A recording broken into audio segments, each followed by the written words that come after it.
Hello and welcome to Rewind Reviews. This week we're reviewing some movie. I don't care. I don't remember its name. I refuse to remember its name. The makers of the movie didn't give a shit. Why should I?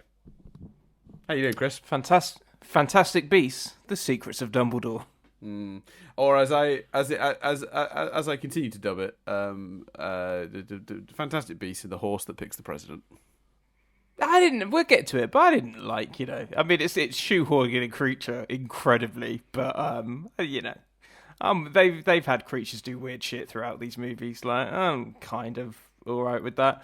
Here's a question to kick us off, Dan. As always, our history with the franchise at the beginning of the Harry Potter episode, and we talk about Fantastic Beasts a little bit at the beginning of the Fantastic Beast episodes. Dan saw them all in the cinema. I only saw the first one on DVD. Worth adding that, particularly, I think it's relevant with this one. Did not pay. I have. I want to make it very clear. I put no money into the pockets of any of the fucking awful people responsible for these pieces of shit. Particularly J.K., whose transphobia grows every day. So J.K. Rowling, boo. She seems to be getting more and more aggressive. This week, I think, or maybe last, she implied that there's a high number of sexual assaults going on with trans people. Thanks, JK. I definitely needed that bigotry in my life. You absolute piece crazy, of shit. isn't it? Anyway. And it's so hard. I can't find any. You'd think I mean, we're really jumping to like Triv here almost, but if the actress playing Tina wasn't in this, no, we'll come to it. I've got a headline question for you, Dan. Oh yeah, no, sorry, I didn't explain how. Yeah, so because as a result of my job, I don't pay to see certain things. I can get away with that, and I saw this not at any expense to myself through my work, because let me tell you, I would not have paid to see this. If I had not had access to a free screening of this feature, I would not have seen this feature in the cinemas. I just want to make that clear. Yeah. Yeah, no, that's fair enough. And we need to put a pin in and come back to the Tina thing because it's so crazy. Oh yeah, don't worry. But here's the Tina thing we'll get into. Don't worry. Here's my headline question for you, Dan. Yes. You ready for this? To kick us off, we're going in with this headline question. What are the secrets of Dumbledore? Yes. So, it depends who you ask. Who you ask, because I did this yesterday, Chris. I was at work. I work with several sort of young people who are into pop culture. They all had a different idea. You've never sounded so mid-30s in your life. But carry on. Oh, trust me, mate. So some of them, one of the people I work with is literally younger than my relationship with Nadia. It's upsetting. Are they able to buy alcohol? Just. That is upsetting. Yeah, thank you. I realised I'm a couple of me and my mate were discussing the other day. I'm a couple of years away from an age I can remember my dad at, and it just feels like my dad had his shit together way more than I have at that age. Well, from experience, I mean, I don't know, so apologies, Colin, if I got this wrong, but he definitely didn't. Like. Parents are really good at pretending they've got their shit together when they're just feeling in the dark. Least... And I could be wrong. Maybe your parents are just really like top tier people, and they had it all together really early, and they knew what they were doing with their lives, and they had it all figured out. But I would put good money on that not being the case. Well, it's just he could at the very least drive and have two, and he could drive and he had two children, which makes it feel like he had it more together than me. And he certainly wasn't. At the time, my mate, it was my mate Tom, who you know, Dan. He was talking about how he was going to spend the day, an upcoming day, going to a Warhammer exposition, and he was excited to potentially do some painting. And I was talking about how I've got a day coming up where I've got nothing on, and I was genuinely considering making a list of all the TV shows that mean a lot to me, picking my favourite episode from each one, and just spending the day watching my favourite episodes. It's a lovely idea, might I add. Shows. It's a lovely idea, but I'm 33. Anyway, right. What do the young'uns think the Secret of Dumbledore is? So there were two main camps and a few sub camps. The main two camps were the Secret of Dumbledore is the reveal at the beginning of the movie that he is gay.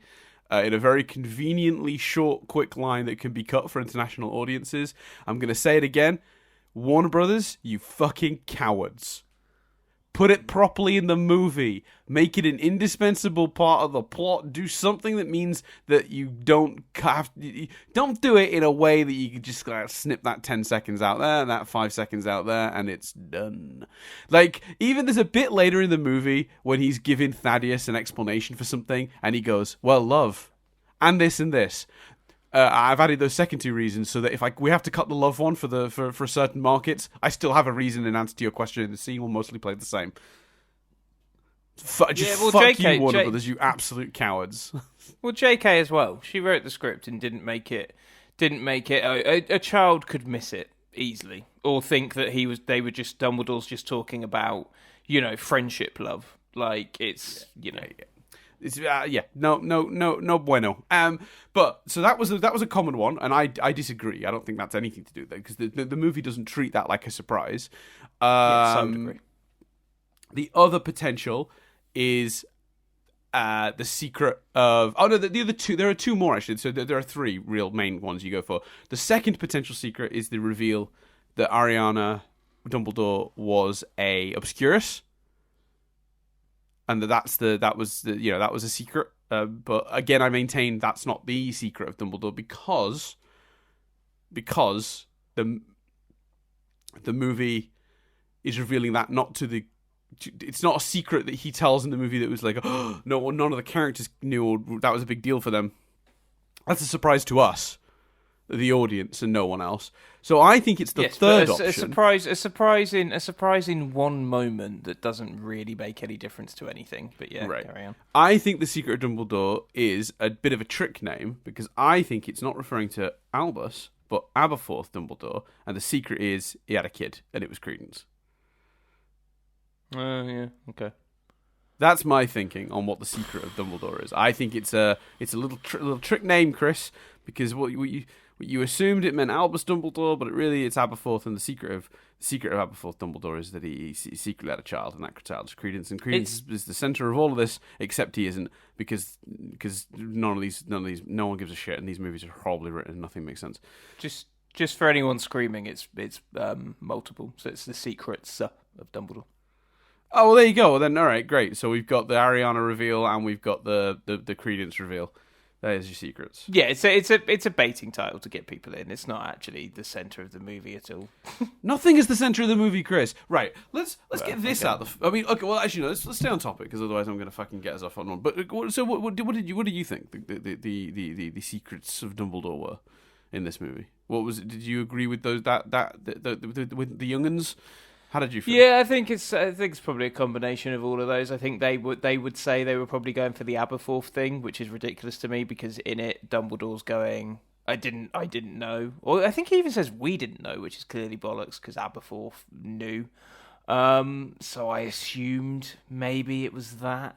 Did Aberforth know? I don't think Aberforth knew because he didn't. He clearly slept with this person, but then they fucked off to America, right? Oh, maybe then.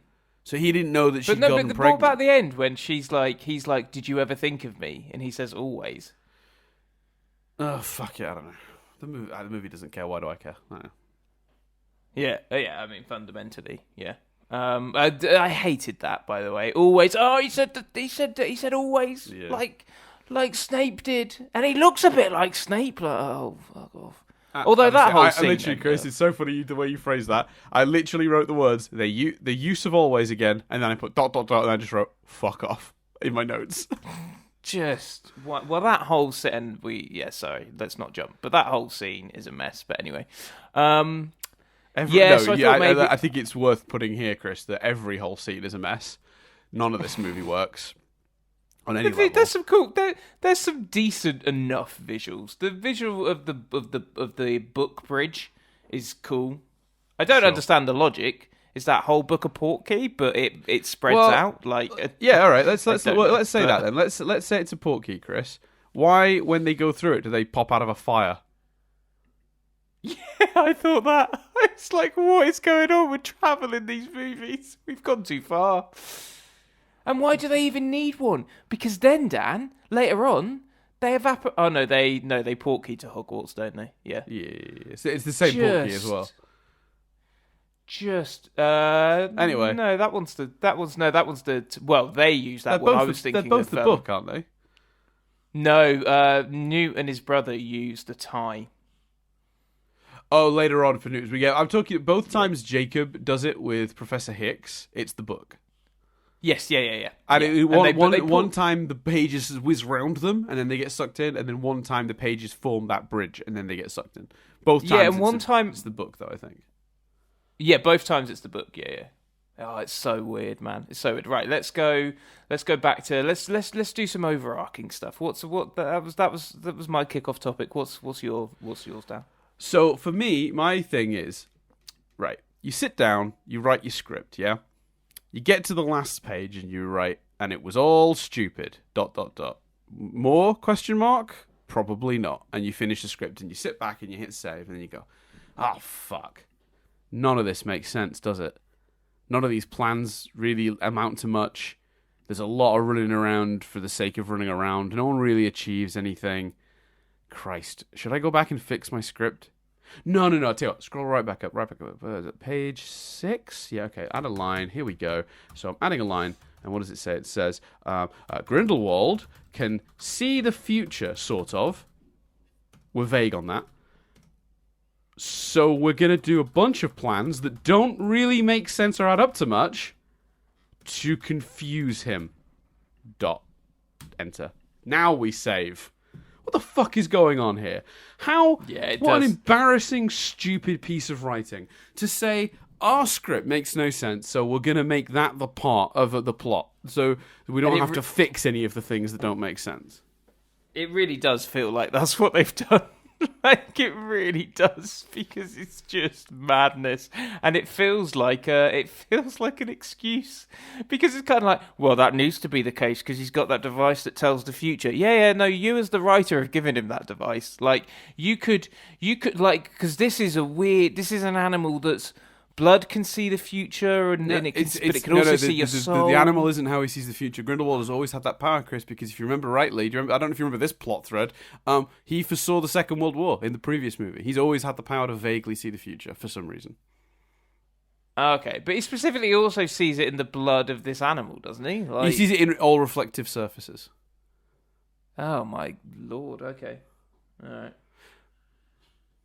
Fine. Mm-hmm. Okay. I don't have too much. Because he sees it in the blood of the animal. He also sees the Jacob thing in like the window of a car. Everything he foresees. He sees in reflective surfaces.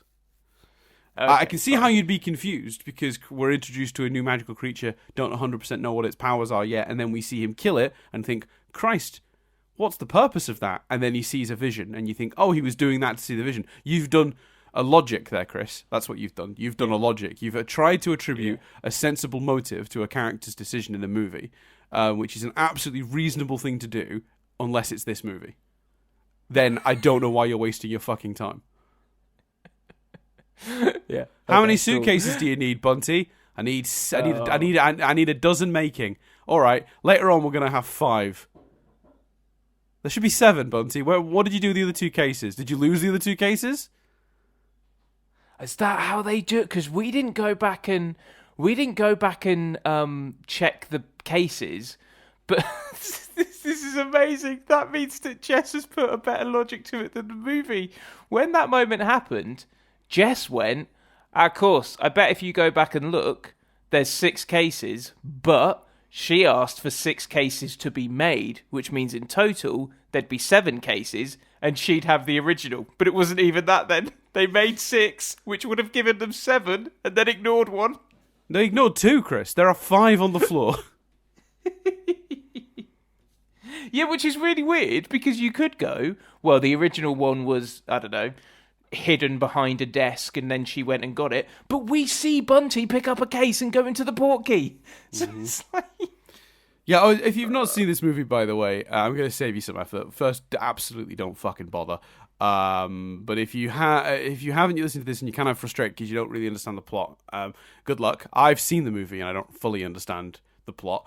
But my best guess, right, is they're moving against Grindelwald, but they have to do it in an arse backwards way for a number of reasons. One, because Grindelwald can see the future, but two, Dumbledore can't be openly moving against him. So it all has to be done through subterfuge and subplans. So it's a bunch of fucking around for an hour where they do all these little mini missions, foil an assassination attempt, give a German minister some advice that he then ignores. Most of it amounts to nothing. Then they all gather back at Hogwarts and they realize that the plan is actually a shell game. They need to get this creature called the Chillin to wherever they're doing the Wizard King, Wizard President election, because Grindelwald has bewitched, or killed and then reanimated like a puppet on strings, a Chillin, that he's going to have bow to him to sort of make him Wizard King, but actually they need to get the real one there so that it can not bow to him.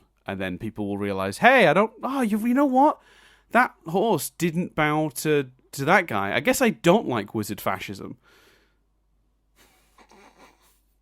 So that's the plot of the movie. That's the plot of the movie. And there's a big sequence at the end where they've all got a case, and you don't know which case has the creature in it. And the whole point is to confuse the enemy. And it turns out what you really needed to do was wear a fucking disguise, because Dumbledore sends every fucking main character there looking like themselves, holding the fucking case. Of course, they all immediately get caught. And the only reason Bunty gets through is because she's wearing a massive disguise that also hides the suitcase itself. So they should have all done that. Yeah, no, it's crazy, man. Just pick apart some of the flaws in that. I love when they go to Hogwarts, go to Hogwarts and they say to Dumbledore, but we're right back where we started. And he says, no, we're not. You foiled an assassination. And then he points at Newt's brother and he goes, and you're alive. He was alive when you started.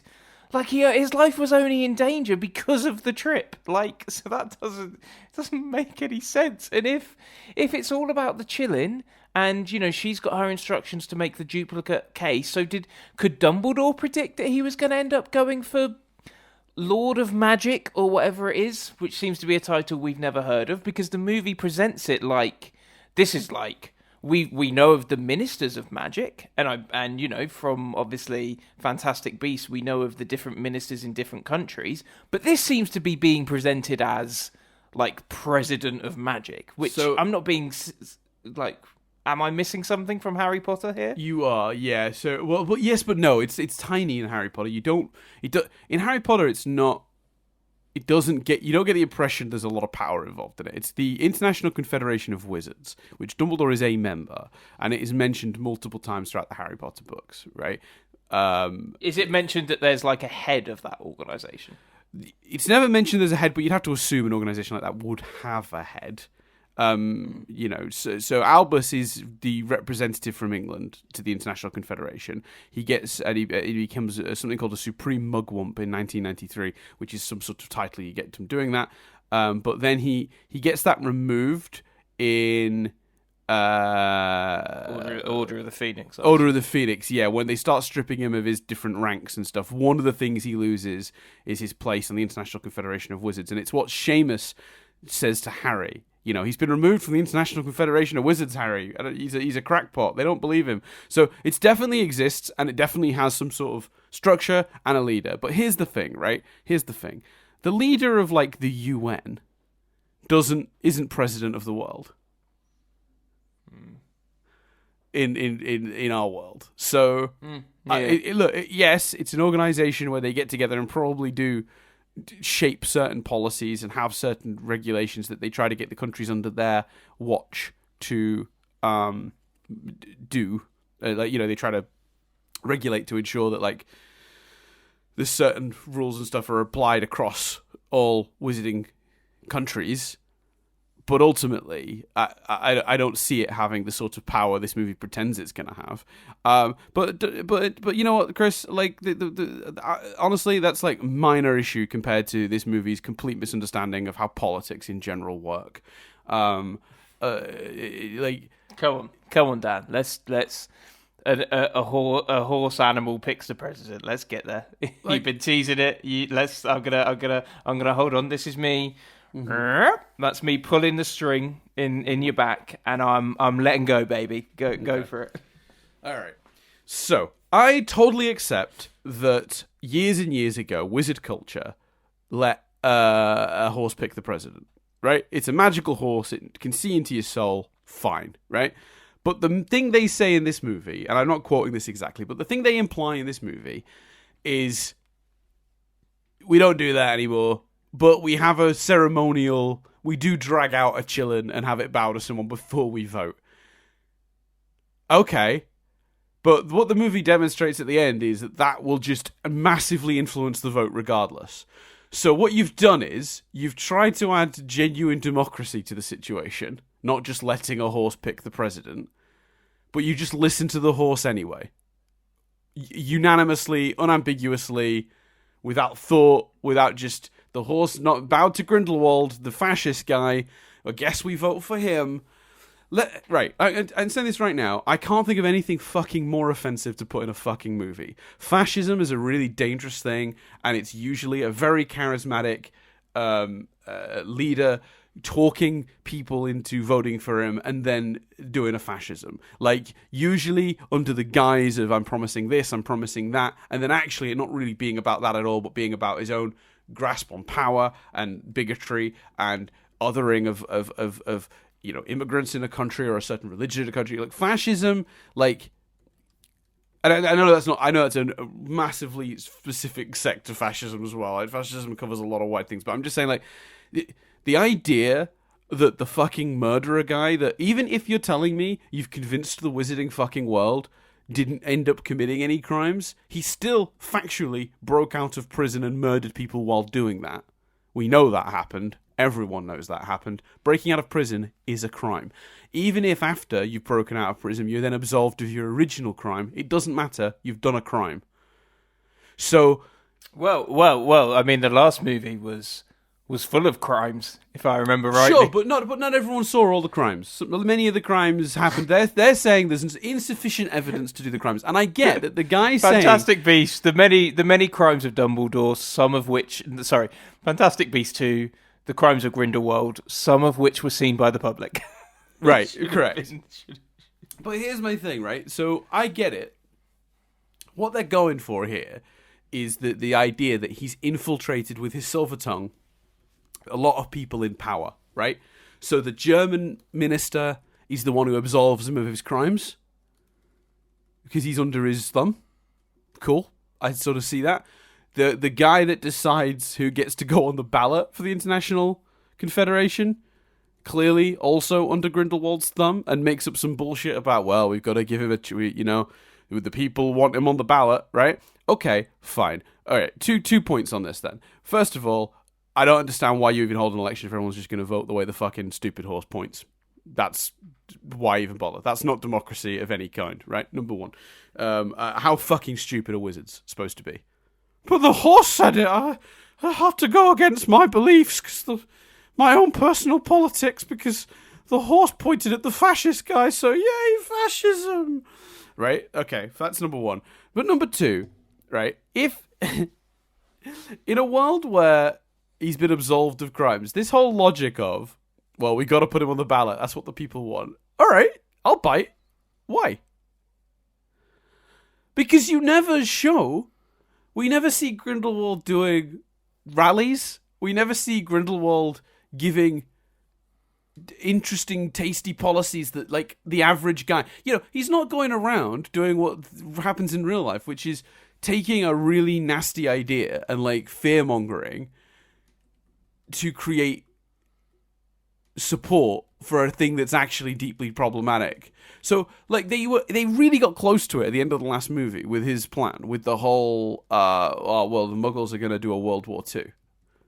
We got to save them from themselves. We're not going to go murdering them, but we're gonna go out there and we're gonna take control for the greater good.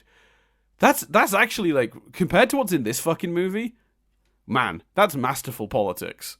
Because what he's done is he's fear-mongered, which is what fascists generally do, to create populist support that he will then use to wield power, right? But we haven't seen that in this movie. We've not seen any of that. In fact, if anything, we've seen that one rally at the end of the last movie, and at this movie, at the start of it, he's still on the run for crimes, then he's not on the run for crimes, and then a day later he's being put up for president. Yeah, at what point did he convince anyone of anything? And here's my other thing. Also, his feelings are literally, he's just Voldemort. It's literally just presented, with the cafe scene, with all of that stuff. It's just presented as he hates Muggles. Right. And here's the thing, right? The end of the last movie, he's saying, I don't want to hurt Muggles. I don't want to. That's not what I'm here to do. I want a free open world, but we're gonna have to take control of them because they're gonna do a nuclear thing. They're gonna do a war, right? They're gonna do a war. We don't want a war. We'll stop them. We're more powerful. We've got the right to rule, and that is all actually, in comparison to what's in this movie, deeply clever because it ties in to all the stuff we learned about Grindelwald in the book. Works. But then he gets on the fucking stage at the end of the movie on Wizard TV, where everyone, including our Tina cameo for the movie, one of two, sorry, where she's watching Wizard TV at the American Ministry. She's too busy, Chris. Don't worry about it. It's only the fate of the world. She's too busy. She wasn't too busy to help around with all the shit from the last two movies, so she's too busy. And he says on television, I wrote this down because I could not fucking believe my ears at how stupid they think we are, right? And how little thought has been put into this by every single fucking arsehole that had anything to do with this piece of shit film, right? They insulted... I cannot believe how insulting this is. To end the previous movie with him trying to do something that resembles historical fascism, which is like you fear-mongering to get people to vote for a thing. And he just outright says, our war with the Muggles begins today. When was that your fucking thing? And anyone going, well, that's the whole thing, isn't it? The fascists, the dictators, they all lie, don't they? Yes, they do. Consistently. Because that's the point. You can't say at a rally, seemingly 2 minutes before, because this fucking movie pretends like Crimes of Grindelwald happened yesterday, and say, we're not looking to hurt the Muggles, don't worry about it, vote for me. Because that's not what I'm about. That's what the other side will tell you. Doing a genuine and then the next fucking day go on a stage before they vote for you and say our war with the Muggles begins today. Because no one's going to vote for that. Because you were trying to... Your last campaign thing was, I don't want a war. War's bad. The Muggles are going to do a war. We'll stop a war. What a fucking... what an insultingly stupid piece of writing. No one gave a shit. No one gave a shit, Chris. Yeah, the politics in this movie, all fucked. We never see why anyone cares. We never see him demonstrating any ability to, gather people. Well, they keep telling us he's got a silver tongue. We never see it, literally ever. And in this movie, Grindelwald gets out of the car and everyone's there patting him and celebrating him. Why? Show me how. Show me why. No, you don't want to do that because you're a lazy piece of shit movie. You want to just demonstrate that's already happened off screen. A bit like how off screen Queenie decided maybe she doesn't want to do a fascism. Yeah.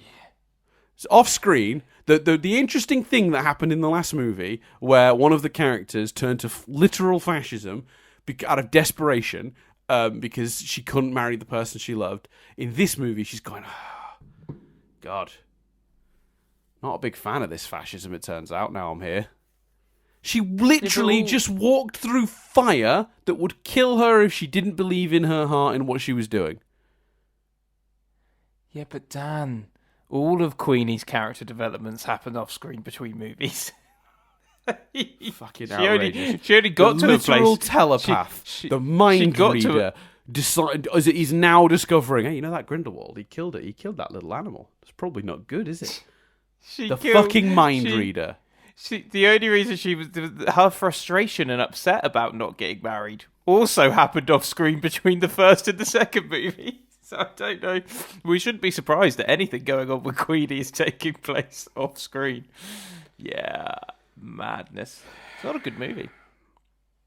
And all this subtle fucking Labour neoliberal bullshit snuck into the fucking movie as well. That was fucking embarrassing. I don't want to make a fucking too big of a. I'll stop with the politics after this. But let me tell you, this whole stick with the old system. It always worked. Yay! Fuck you, movie. Fuck you. But also, it doesn't. But it doesn't.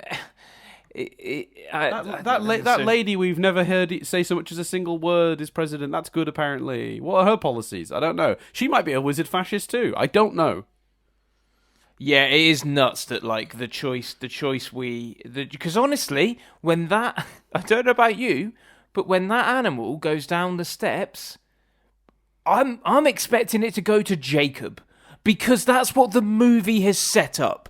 There's a big speech about how it only goes to people pure of heart. There's multiple speeches. Dumbledore says to Jacob, your heart is full. We see Jacob playing with the animal. Like, literally, the movie... That's not me being stupid. The movie sets up for that horse to go to Jacob. Now, obviously, that would be madness. Jacob's not a wizard. How can he rule the International Confederacy? But what I'm saying is that's the bad job this movie is doing. Because all the speeches between Dumbledore and Jacob, all the speeches between the American teacher and Jacob, whose name I can't remember, and Jacob, all the references to the animal and the creature and how they interact with Jacob, that's what the movie sets up. What the movie doesn't set up, apart from one scene where she's, where they attempt to assassinate her, is the person that is pure that Dumbledore thinks the animal should go to. Like they've not set that up. The movie sets up Jacob. That's madness. Don't set up Jacob, movie, because it's not going to be Jacob. Spend a bit of time setting up the woman that it's actually going to be. Yeah, give her fucking more than a line. Apparently, that's a famous actress from I want to say Brazil, but I'll be honest with you, I don't have it in front of me. But yeah, she's supposed to be a famous actress. So and they made a big fuss about the fact they cast her. She doesn't have a line in the movie. Well, clearly she was meant to have more lines in the next movie. Then, like exactly what they did before with the teacher from America here. Well, let's tackle Jacob while we're on Jacob though, because my contention, Chris, is I think you're right. The movie kind of goes in that direction. I do think that would have been deeply stupid also because he's not a wizard. But yeah. To be clear, my complaint is not that the movie didn't go there. My complaint is that the movie sets up like it's going to go there. Right, 100%. But here's my thing, right? The whole thing of the movie is about underestimating muggles, right? That they think less of muggles, right? Why is the fucking... Just why is the fucking shell game not resolved with Jacob being the one with the chillin'? Look, it's so simple and it's so stupid. It's what the entire movie builds towards, in my opinion, is this idea that they're underestimating the muggles and Jacob. He doesn't even carry a quote-unquote real wand. We'll get back to that. And wouldn't it have been thematically satisfying to have Grindelwald foiled at the end by a muggle? Yeah. You have his cronies go. Well, obviously they've not. Like you have Dumbledore tell him. Dumbledore says to him, "You haven't got the chillin'. Don't worry." And then you have so you have that dialogue, and then you have his henchmen say, well, obviously he's not got the chillin', he's a muggle, so let's not worry about him. You do it a bit more subtly than that. And so, but that doesn't feel odd because Dumbledore's already confirmed he doesn't. You have Jacob in the distance, and he bumps into Newt. They're both headed to the same location, so it's not impossible. And you see in the distance that they're being watched by Grindelwald's men. Jacob and Newt go different directions, like different routes to the same place. And they clearly choose to follow Newt. Yep. Simple. And by setting it up, by having Dumbledore tell him he doesn't have it, the audience don't find that weird. They're not, it will still be a twist for some because you just go, oh, well, they're not following him. That makes sense. He doesn't have the chillin'. And then at the end, boom, he's got the chillin'. Right. Not Bunty. Hey, Chris, do you remember Bunty? Everyone's favourite character, Bunty. Oh, I may have been being a bit cheeky last week when I caught you out with the Bunty thing, because when I sat down and watched this movie, Chris, I'll be completely honest with you, mate. I'd forgotten Bunty existed from the previous movie. So I was like, his faithful assistant of 5 years. Where the fuck's she been? Was my thought. Then I left the movie theatre, opened up my IMDb. I was like, fucking hell, Bunty was in the last one.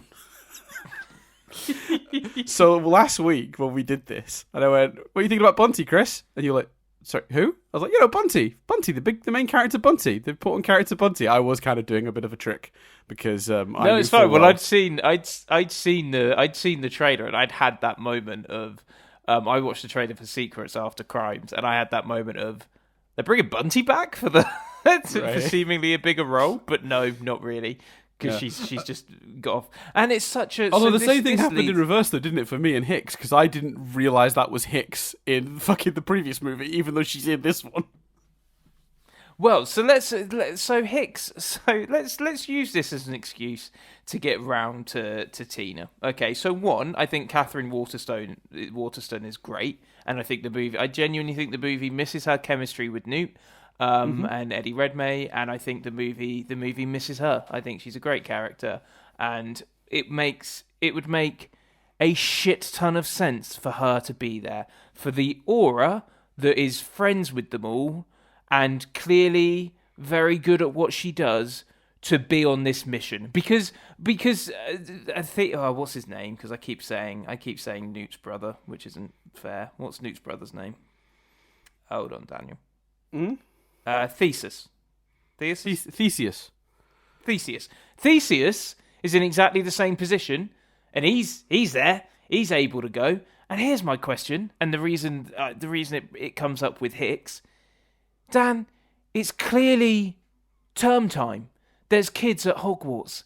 There's Quidditch for no real reason other than to make the audience go, someone's playing Quidditch. Oh, it's a Gryffindor. It's clearly term time. What would be the easier one to pull away from their job, Dan?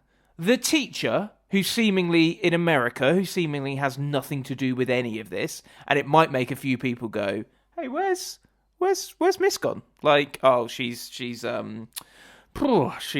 not alright. She's ill. Oh, okay. She's not saving the world. No. Not on a mission to save the world for Dumbledore. No. Or the aura. Like, what the fuck? Oh, well, she's heading up auras. Maybe some important aura work would be what you're doing. Plot-wise, it makes no fucking sense for her not to be there. The movie misses her, and I looked it up, and there is nothing. I refuse to... Given that people were theorising and saying she's not in the movie because she came out against J.K. Rowling, I can't help but feel... If there was a genuine scheduling conflict, if there was a genuine she's working on this or some sort of pandemic problem or something like that, then Warner Brothers, her representatives, someone would have released a statement saying that. The fact that no concrete explanation, as far as I could tell, has been given for her absence just makes you go... It was actively chosen for her not to be in the story. And if that's the case, that is fucking bamboozling because it makes so much sense for the character to be in the story. No, it's not just bamboozling, it's petty shit. It's just petty bullshit. No, I'm talking about if it isn't that. If it's a pure story thing, you need to fucking explain that to me. You need to explain how that character does not fit into this story. Yeah, but it's not. The fact that they don't, it tells me that the thing you just said, which is that the conclusion you're left with is that she was left out of the story for that reason. Which, for context, is she came out against J.K. Rowling's. But I don't even think even directly. I think she literally just said trans women are women or something in that. You know, she clearly. I mean, look, anyone says anything like that these days, the implication, like it happened literally last night. Like Emma Watson was asked about, the trans issue and was like, we should be supporting trans women are women. Like, and everyone, all the TERFs got on their fucking bitch fit little Twitter things. This, for anyone wondering, it's the 18th of September now, so this is the 17th. I don't know why Emma Watson said that. She might have just come out like with that, like randomly, or it might be that in fact, more likely, she was probably just asked a question regarding it. But either way, I don't even think she actually said like, JK's wrong, or let's not support what JK said. She literally just posted her opinion, which doesn't line up with JK's, and then all of a sudden, because here's the thing, all right, she may have chosen to do it in a subtle way. I don't even know what she said, but let's just say she said something like trans women are women, which is correct. She the unfortunate thing is, if you're in a Harry Potter thing and you say that, the implication is clear, I think. I don't think, you're not doing that by accident. That ain't a goof. That's a choice. So, I don't blame her for wanting to do that and doing that at all. That's fair and correct. But like, she will have known what the consequences likely were of that choice, I suspect, right? Like, you can't not know. So either way, but yeah, I don't see any reason why she's not in the movie. Like, story-wise, it just doesn't make sense for her not to be there in any way, shape, or form. And because the movie doesn't justify it, my conclusion is that it was just J.K. Rowling being spiteful. Because there isn't a story reason. There can't possibly be a story reason. What would it be? No, and I just think so. I've got an article here, so I was just looking at this while you were talking, and it says the production schedule for the third movie was affected by the ongoing global pandemic, so it could be that whatever was planned for Tina in the third movie wasn't possible in the end if Waterston had other commitments. I'm sorry, but I just think if that was the case, Warner Brothers would have jumped on it and been like, okay, to squash this being spiteful stuff, let's release a statement and explain. Like we recently reviewed Derry Girls, and Nicola Coughlan, I think is the actress's name, isn't in the third series that much. And they came out and said, like, there were pandemic issues and the filming clashed with Bridgerton, and she was committed to Bridgerton, like, first commitment. So, unfortunately, we had to do some rewriting. I just cannot fathom that wouldn't have been stated if that was the case. So you are just left to conclude it's a result of fucking her publicly disagreeing with Rowling's view, which is fucking the majority of people, quite rightly. Fucking yeah, crazy, it's madness. And look, putting her in the movie in the way they did, kind of, it's surprisingly like it surprisingly is like a thing to get Newt to. Doesn't completely. It's like one of the few things in this movie that doesn't just completely contradict the previous movie. He's still like, it's not like she's written Tina out and now Newt has a new love interest called Rena, and it's just similar job and title and stuff. But I'm sorry, it's sort of again what the movie is telling you. There's chemistry and he's flustered with Hicks when they first meet, which could be read as just an admiration thing. But, could he also easily be read as a romantic thing? And there's so much, like, Bunty looks at him at the end and says, sometimes you just know. And he stares back at her. Although the Tina scene is sweeter, and the Tina scene from Newt's perspective is way more he's in love with her, I'm sorry, but it does also feel like the pieces are being placed with other love stories as well in the text of the movie. Mm-hmm. Yeah. Sorry, I interrupted your point there, sorry. Yeah, no, but I think you're right. I think you're 100% right. So yeah, the whole thing's a piece of shit, frustrating, like, as it is, but like, yeah, the Tina stuff's extra egregious. I don't really know how anyone thought this was acceptable. I remain confused. Is that fair? Yeah, I remain confused. That's the perspective I'm sticking with. I don't really understand how we got here, in many ways. And I'll be honest with you, right? What's frustrating about this movie, in a way that the other movies weren't, to move us on, is I think this movie has a new problem that other Harry Potter movies haven't had. So it has all the ones we've talked about, often lacking context. The politics don't make sense. Magic's really super inconsistent. There's a ton of weird shit that we've had in all the other movies. But the real egregious thing in this one for me is, again, this is the first time this has happened. The scenes don't work in themselves. So in the past, we've said things like, in isolation, this is a good scene. In isolation, this works. But in this movie, the scenes don't work in isolation.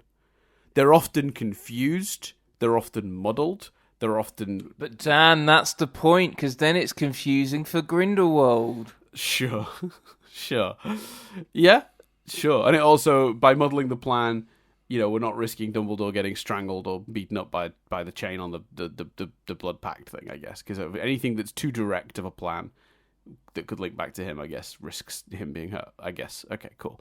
All right, fine. But let's just talk about some of the things that don't make sense scene to scene in this movie. Let's start with the very first scene, Chris. What's going on in the restaurant? What's with this restaurant? Is this a mind palace? Is this a mind palace, Chris? Have they met in the real world? Why does it suddenly burn down at the end and then sort of make it seem like it all happened in someone's head?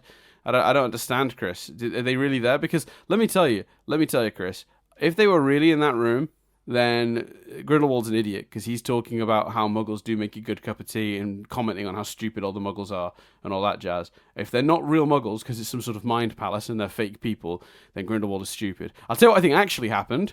I think they filmed the scene as if it was going to be real and then decided, Grindelwald is still wanted for crimes at this point. He probably couldn't just be popping into a restaurant. I think he could, personally. But they thought about that and went, shit. So then they had the dramatic burn it down effect in Photoshop run over the image. I didn't even think it was that, mate. I think it's a flashback, and they went, let's do a really cool transition into Dumbledore looking solemn.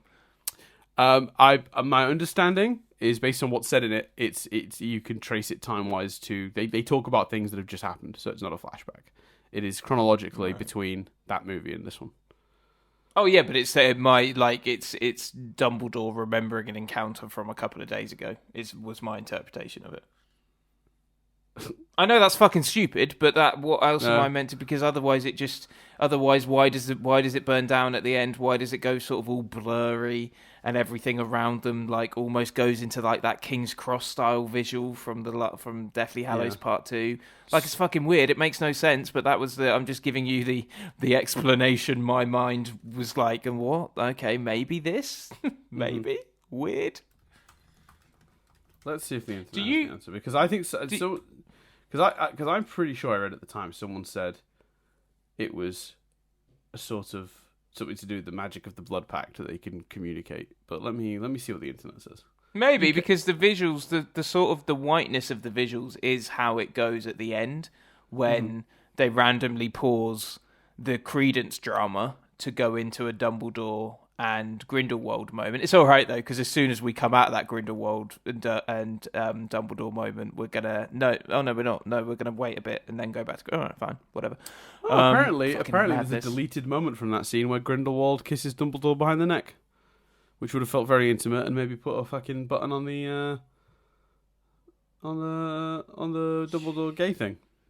Don't worry about it. Absolutely should have been in there. So maybe it is the blood pact stuff, because the visuals are similar to the visuals when they fight at the end and the blood pact gets destroyed. I don't know. You know what? I don't care. The movie doesn't care. Why should I care? Do you think on that, because on that opening scene, because I'm like, are you gonna, as someone who's not seen this yet, I'm going, they're not gonna address it's literally just a recast. Because do you think it's weird in a movie, in a series where you've got a character who historically has changed their face, who is on the run?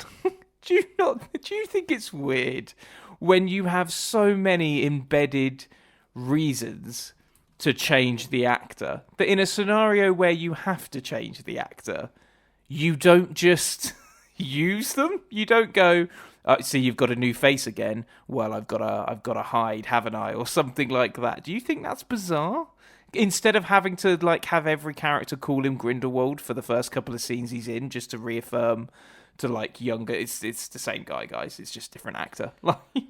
Yeah, I mean, yes and no. So we're in a magical world where he could literally just go, I've changed my appearance, and then you've got an in-universe explanation for why he looks different. Well, he's got history of it. It's almost quite cool, the notion that a different actor will play the role every movie. Right, he's just constantly changing his appearance to keep himself sort of disguised. Yeah. I think that's fine. That would work. I wouldn't have a problem with that if they'd done that. The other thing I wish they'd done is another potential explanation is just I think Depp and Mads Mikkelsen look similar enough that if you just said to me, it's time passing, because Depp's hair was like blonde and Mads Mikkelsen's hair is greying, that if you just tell me 5-10 years have gone by, I'd buy it. Right? Yeah, fair enough. Yeah. That, I do one or the other. But what they literally do in this movie is they place this really shortly after the previous one. I can't remember where, but I tried finding it a minute ago. But I wish I'd written it down. But there's a line in the movie that puts a timer on this as being pretty close to the end of the previous movie. Like, you know, someone says something akin to, but no, only a couple of weeks ago you were in Paris, or, you know, like, so it's not that, but it's like, you know, there's not a huge amount of time has passed between these two films. Which is weird because Queenie now is like fully entrenched in the dress code of a Harry Potter villain, which is weird. But took her like 5 minutes to crack out the Death Eater book of dress.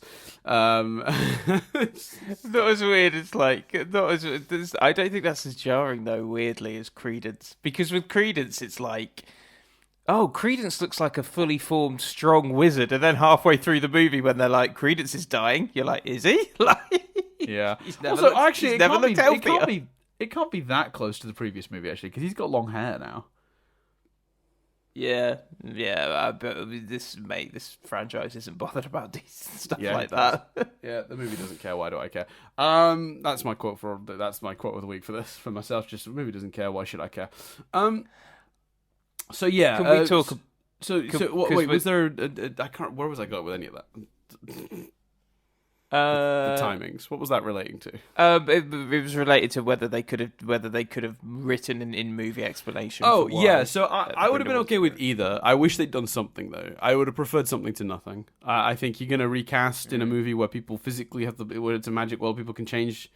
Like in a real world movie, you know, a non-magical world movie with no fantasy or supernatural elements, you just got to change them, right? Because you can't, you know, you can't say, oh, they were hit by a truck after the last movie and they've had facial reconstructive surgery.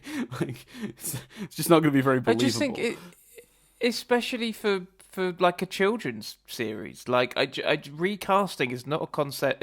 Is not an easy concept necessarily for a young kid to get their head around. So I don't know why you're not giving the explanation of, oh, I see you've, like, literally, it's one line. Oh, I see you've changed your appearance again.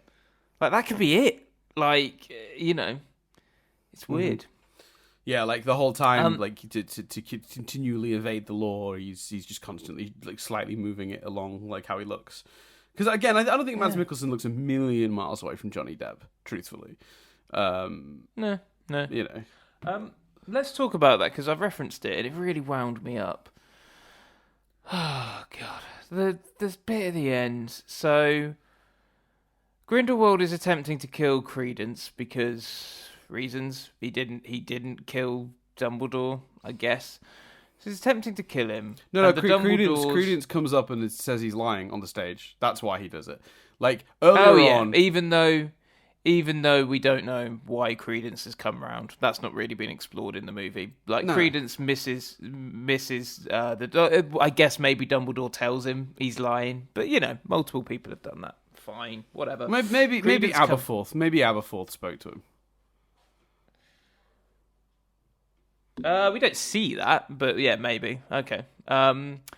Credence. Yeah, he would need to be in the movie, but like, I'm just saying, if I'm fansplaining it, why Credence suddenly shows up and is like, you know what, this Grindelwald guy, he's a liar, is that. But yeah, that's the reason Grindelwald goes to attack him, because he's... what I love about that, by the way, is just very quickly, is that is not why your plan failed. Like, you brought a fucking clearly half-dead Chillin onto the stage. I know, mate. Like, and then they brought on a different one. Like, they foiled you, the good guys. Like, Newt, Dumbledore. That's who stopped your plot. Like, the Credence coming in and throwing an extra, like, which, by the way, pointless, because half the crowd are probably going, who's that guy? Does anyone know this guy? He's just, all right, cool. Thanks, Chris, for your input. Should every random person in this crowd have a thought on Grindelwald, please?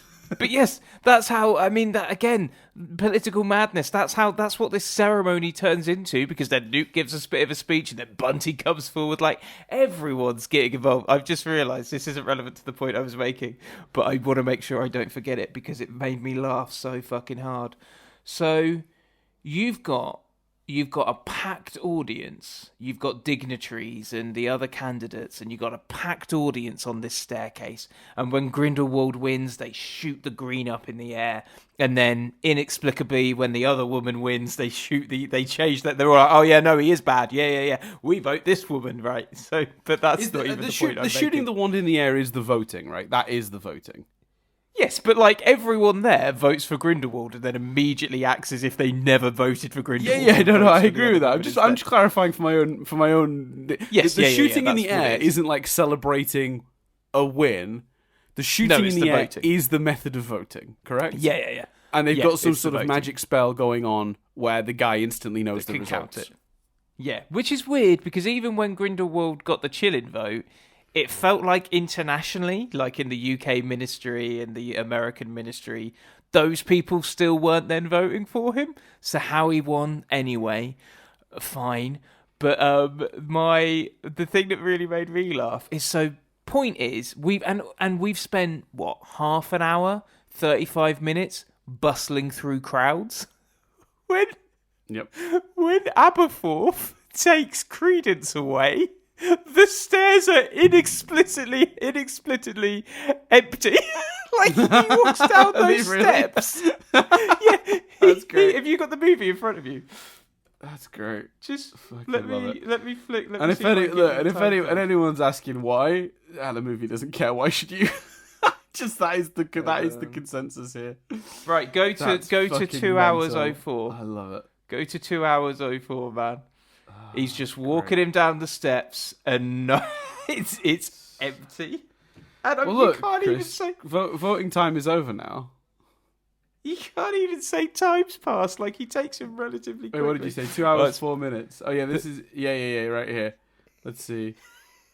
Yeah, there they are at the wall, and then he goes to take you down, and we're watching the Phoenix now. Do we see him? Oh my, yeah. Where the fuck is everyone?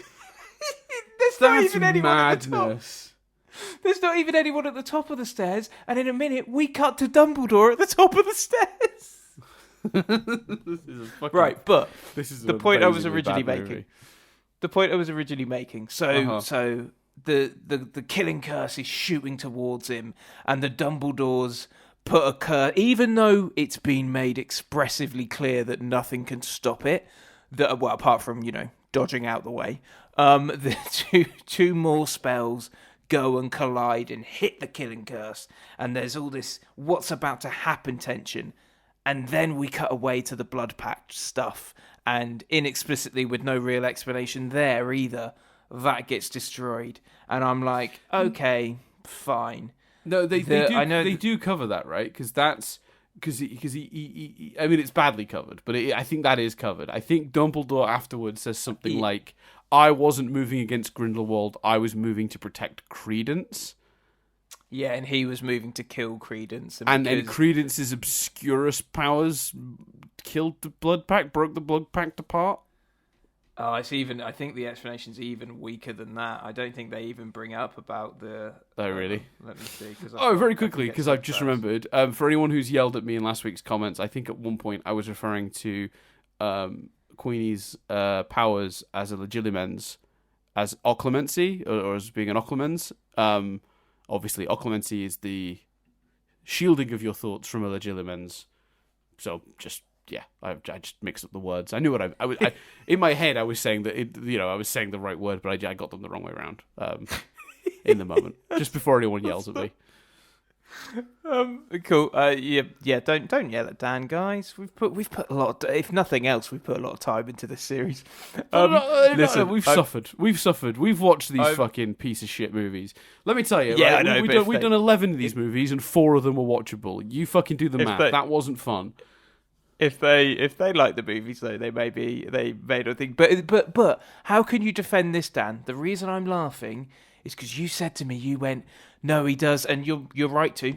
Of course, this isn't me digging at you, but you say to me, yeah, no, they do kind of explain it like the obscurest powers may be met. And do you want to know? I've just looked it up. Do you want to know the explanation that's given, Dan? Sure. Dumbledore says he sought to kill. I sought to protect. Let's call it fate. Fuck off. That's the explanation that's given. He thought to kill. I thought to protect. Our spells met. Let's call it fate. I forgot our spells met. Our spells met. Let's call it fate. Let me just see if there's anything after. Let's call it fate. While we're on the After subject all, how else will we fulfill our destinies? Yeah, so that's it. That's the explanation given. I want to. But my point. Oh God, no! Finish your point. You were in the middle of. Well, just because people will be like, is he ever going to get this out? So the blood pact stuff is madness. But then when we cut back, we don't even cut back to find out what happened to Credence. And I'm like, what the fuck is going on? We just had the killing cut. Is he dead? Is he? All the tension is just gone because we just don't even cut back to him. It's maddening. So weird. Sorry, carry on. Well, I just think like we this was their chance to like. I think they realised they probably weren't getting another one of these, right? So they've given us it's not the Dumbledore Grindelwald fight, the one that like. The fight to end all fights, blah, blah, blah, the big duel they legendarily had. Because this one kind of happens inside of a weird white mind palace anyway, rather than in real, in front, directly with each other. And I've seen people say, well, you know what? The movie sucks, but that fight's really kick-ass. No, it's not. It's a piece of shit. It's a dumb fight. Yeah, it's a lot of wand guns, progress bar beams, lots of particle effects and colours.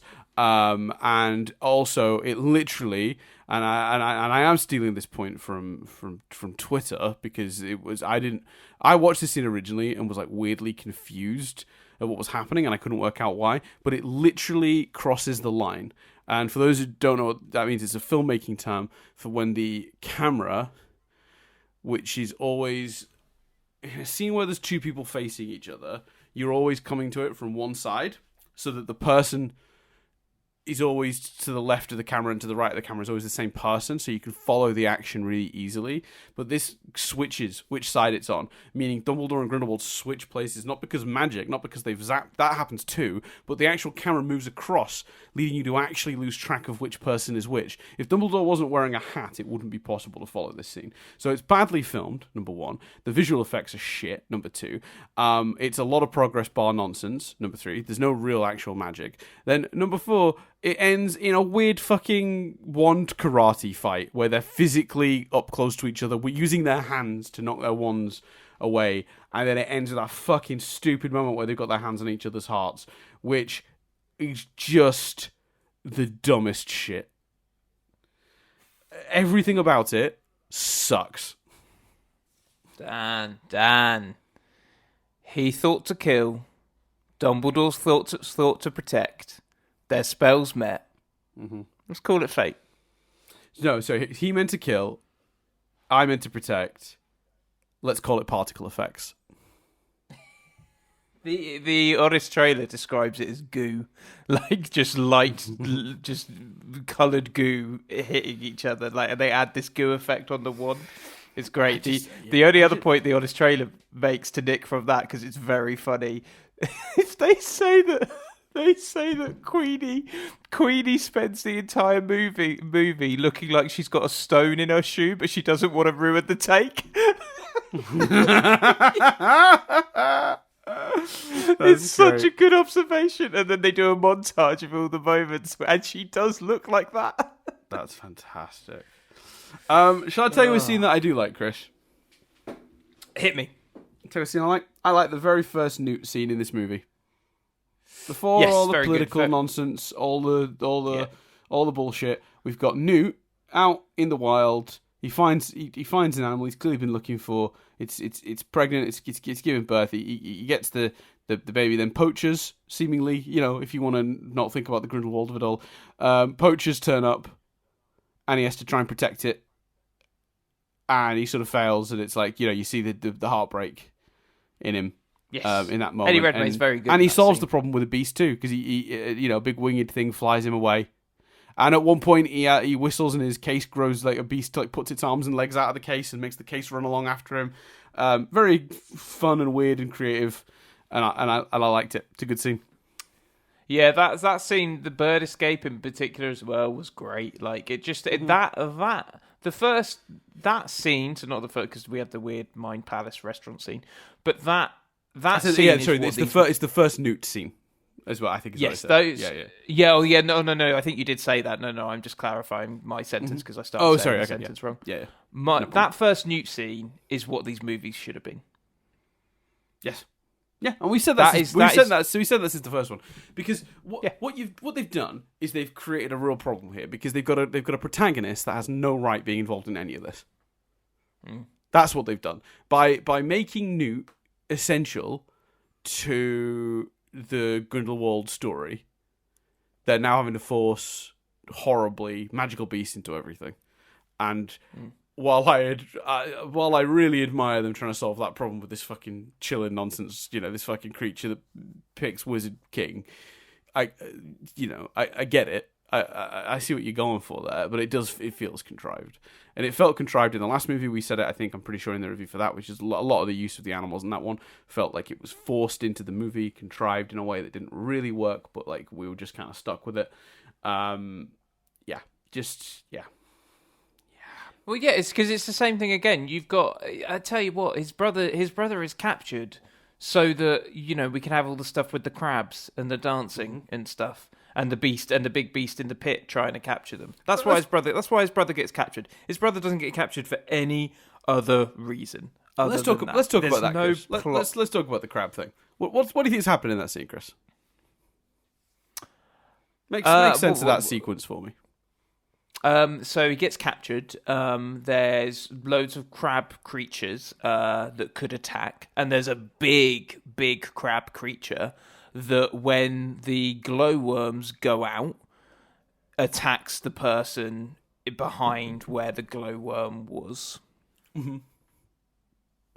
So why does Thaddeus standing on one of the little ones have any impact on anything? Because that is violence towards the crab people, and they don't like that. And doesn't the light go out shortly after that? Yeah, that's my point. Yeah.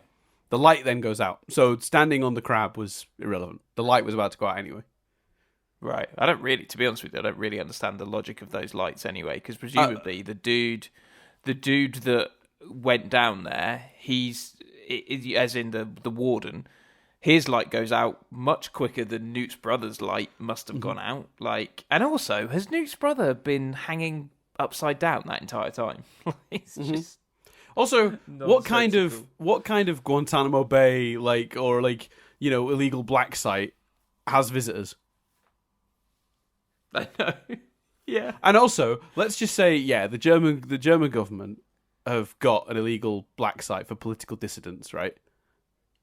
Would they give Dumbledore a card that gives him a visit? If any of your mates ever end up in here, mate, you can come show us this card. We'll let you in. I did enjoy, though. It did. The line made me laugh, at least. How will I know how to find him? You say he's your brother? Yeah. Would it be the one that looks like your brother? Sure. Yeah, that's funny. But I have so many questions about this sequence, because so much of it doesn't make any sense to my brain. Yeah. I don't know what... And it's like, there seems to be like one sequence like this in every fucking movie, because in the last one, it was the... the first one, it was the fucking weird magic room with a chair that shows you memories and then tries to kill you. I remember thinking, what the fuck is happening in this scene? I can't remember, though. There was a scene like it in the second one. I can't remember off the top of my head. It'll come to me in a minute. And then obviously in this one, it's this crab scene. And it's just... let me pointing out my weird logic. I'll see if you can make sense of this. So the lights, right? They seem to go out at random. To, Dan. What do you mean? See if you'll be able to make sense of it. I'll tell you now. I won't be able to. Carry on. All right. So the lights seem to go out at random, right? They just because the guy next to him, his light goes out and he gets eaten. By what I assume is a manticore, by the way. It's never confirmed, but so the blast ended Scroots from Goblet of Fire are a mix between a manticore and a fire crab, right? That's what they say. And a manticore, not historically, but mythologically speaking, I've done that thing again where I've made it sound like it's a real creature. The manticore is a creature, it is a big crab that shoots fire, right? And this seems to be a big crab that shoots fire. So I'm going to go ahead and predict this is a manticore, but I don't know that. But I'm going to call it that for the sake of it. The manticore goes after you when the light goes out. Okay, fine. The lights might go out at random because, as you said, the warden guy goes in, his immediately goes out and he gets eaten. But there's a guy next to Newt's brother. His light goes out while Newt's in there. And that's how we learn that's what happens, right? And then Newt's goes out like a random amount of time later. If I'm the warden of that prison, and I know those lights could go out at any moment without notice, I'm bringing 2 or 3. Yeah. I'm not going down with just one on the fucking whim. Like, the guy is so sure Newt's not getting out. What's his protection? It's just... And also, who's bringing these bodies in and putting them up that way? Are they being sent down there by magic? Because if you go down there, you might get eaten by the manticore or the thousands of little manticore children. Because I guess Newt's got special skills that stops him being gobbled by them because he does his little dance. But what about other people hanging upside down? Are they not being gobbled by them? Well, presumably they are when their lights go out.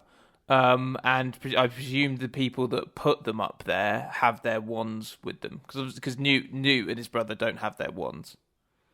Right, you're right. Yes, okay, that makes some amount of sense. All right, fine. Let's go with that. But then, so the warden guy goes down. He doesn't have his wand. Yeah, no, he's being a twat. Or does he? No, he must have his wand, right? He's not just going down there on his own. He's got his wand. You'd be stupid not to go down there without a wand if it's so dangerous. So he's like, as you've just pointed out, you'd be stupid not to go down there with like 50 lights. Oh, to be honest with you, mate, I don't really know why he's going down there full stop. Like, okay, the guy's the thing's got his wand and is seemingly going after him, and that also is quite funny when the Niffler thing goes for the queen and not the little plant. That was quite funny too. Yes, yeah. There is a couple of good gags in the movie. That was true last week. The Jacob. I always wanted to go here. There's always these movies always have at least 1 or 2 jokes that work. So that's a good one, I guess. But this whole scene left me utterly bewildered. I don't understand why it exists. I don't understand how it works. If I'm the warden, I'm looking at that wand going. Tell you what though, there's a big fucking monster down there. I'm gonna stay here. Yeah, so what's he going down there for? Like, why is he even... Like, if he's so sure Newt's not coming back, then he knows how dangerous it is down there. If I'm that warden, I'm like, lock the doors, leave him down there, the manticore will get him eventually. Also, and I know all logic is off when it comes to this in these movies, but portkeys were meant to be timed to a specific... Like it's a boot, but at 11 o'clock on Saturday, it's going to turn into a thing. And even in the second one of these movies, actually, they travelled and the guy counted down. In this movie, portkeys are just portkey at any old time. Like, yeah, what? They've taken that from which one of the Harry Potter movies does that? One of the movies later on does that, where the portkey is just a portkey and it's reused again. Like it's, I can't remember. Oh, I suppose to be fair, even the books do it in Goblet. Like the cup because the cup takes him back. Yes. So actually, the logic's been a bit inconsistent in the books too. Mm-hmm. Yeah, I don't know what to tell you on that one. Yeah, this fucking movie. All right. Look, we're not going to make any sense of it. The scene doesn't make any sense. It's not particularly entertaining. I don't think the Newt stuff of him doing a little weird crab walk is very funny. But I can confirm from people I know who saw it in different conditions to myself, more public screening conditions, got to see it with big audience with children, and apparently children did enjoy that. So. Yeah, same. I can confirm the same thing. Speaking of enjoyable things, huge shout out to the actress. I'll get her name up. Playing Hicks. I think Hicks is very charming. Yes. Very fun, good additional character. I think her, all the stuff she's got with. I'm just getting the actress's name. All the stuff she's got with Jacob is very good. Obviously, Jacob as well continues to be amazing. Let me just get Hicks's name. Jessica Williams. I thought she was fantastic. Incredibly charming. Lots of fun. Don't like that they made that one line of dialogue rhyme. Really weird decision. Just from a script perspective, I'm looking at that going, do we want to rhyme stranger in danger? Especially with it's a character's introduction, probably not. Yeah, let's talk about that scene. I said earlier, none of these scenes work within themselves. We've dissected, We've dissected the opening Dumbledore scene. We dissected the crab thing very quickly. I think I know what's supposed to be going on here, but here's the thing, right? So, if you want a scene to have tension, if you want me to believe for a second that anyone in this movie is in danger at any point, if you want me to buy Jacob coming out and being the hero in the scene where Hicks is being accosted, don't do the funny first. Don't do the silly thing first. Do the silly thing after, right? Because, so for those who don't remember or haven't seen the movie, there's a scene, Hicks, it's so dumb. Everything about this is so dumb. Hicks is outside his bakery, right? Outside of Kowalski's bakery, yeah. And she's reading a book, and these, New York toughs come along, and they're like, hey, toots, we're going to harass you or whatever. And she's like, you're not being very threatening. And at first you think she's not fussed by these guys because she's a wizard and they're just idiots, right? And then he's like, well, how are you more threatening? She's like, wave your arms around. So he starts waving his arms around in a dumb way, right? And the reveal is that it's a fake harassment to get Jacob's attention. And when she's telling him to be fake, more threatening by waving his arms around, it's to get Jacob's attention. Oh, so weird. So I kind of get what they're going for here, right? But it's the wrong way around either way. Because either what you do is you have a really straight version of this where she genuinely seems like she's being harassed and Jacob does the right thing. Yeah. And then the reveal is, thanks guys, and they all, high five and they go off. That's the joke. That's kind of funny, right? Or you just go outright silly to the point when Jacob comes out and goes, what is this? What are you guys doing? And the joke is Jacob knows it's clearly fake because it's so over the top and it's so silly. This middle ground is just confused and weird to the point where you sort of wondering, wait, is Hicks magicking him into doing his arm waving thing? Is he a victim of her at this point? You just don't know. Also, if you've got, because then it reveals that they know each other and it's a setup. So why is she not going, be more threatening? It's like the movie wants you to think she's actually getting attacked, but then also wants to do the rug from under your feet at the end. And it's but if that's the case, this scene just makes no sense. You can't do both in that instance. It's so weird. Yeah. Yeah, I was real unhappy with this because I like her character. I'm with you. I think she's super charming. She's probably written as one of the funnier characters in the movie. She's got this insane overconfidence. Of course you'll be okay, darling. I'm here. She's got this whole this over the top sort of excitable confident personality that's just super fun to watch.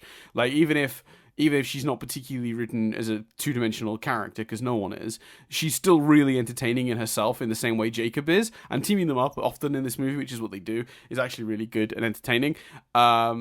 And obviously, for those wondering, she's the character we were talking about last week. And also, I will say, the character in this is called Lally Hicks, but that's like her nickname. It's Eulalie, which is Eulalie. And that's why last week, one of the reasons why, last week when she appears and talks to Flamel from the book, I was like, who the fuck is this Eulalie Hicks? Because I either know her as Lally or Professor Hicks. So I like it's and even then I would have barely remembered her anyway because this movie is a piece of shit.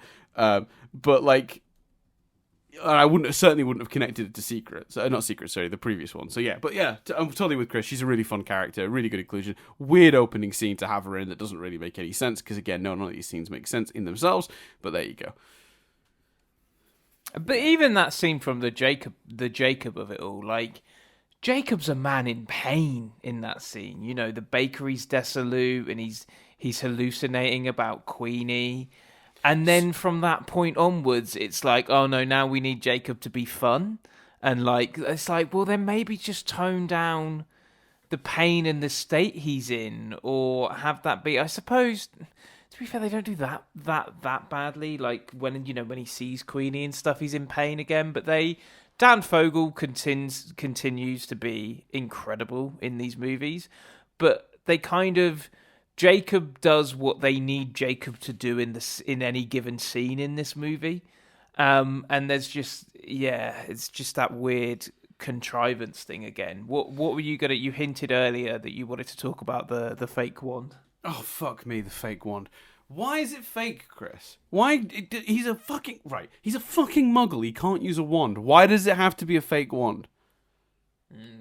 Why go to the trouble, right? If the point in this movie is at the end is like he goes, "Can I keep this?"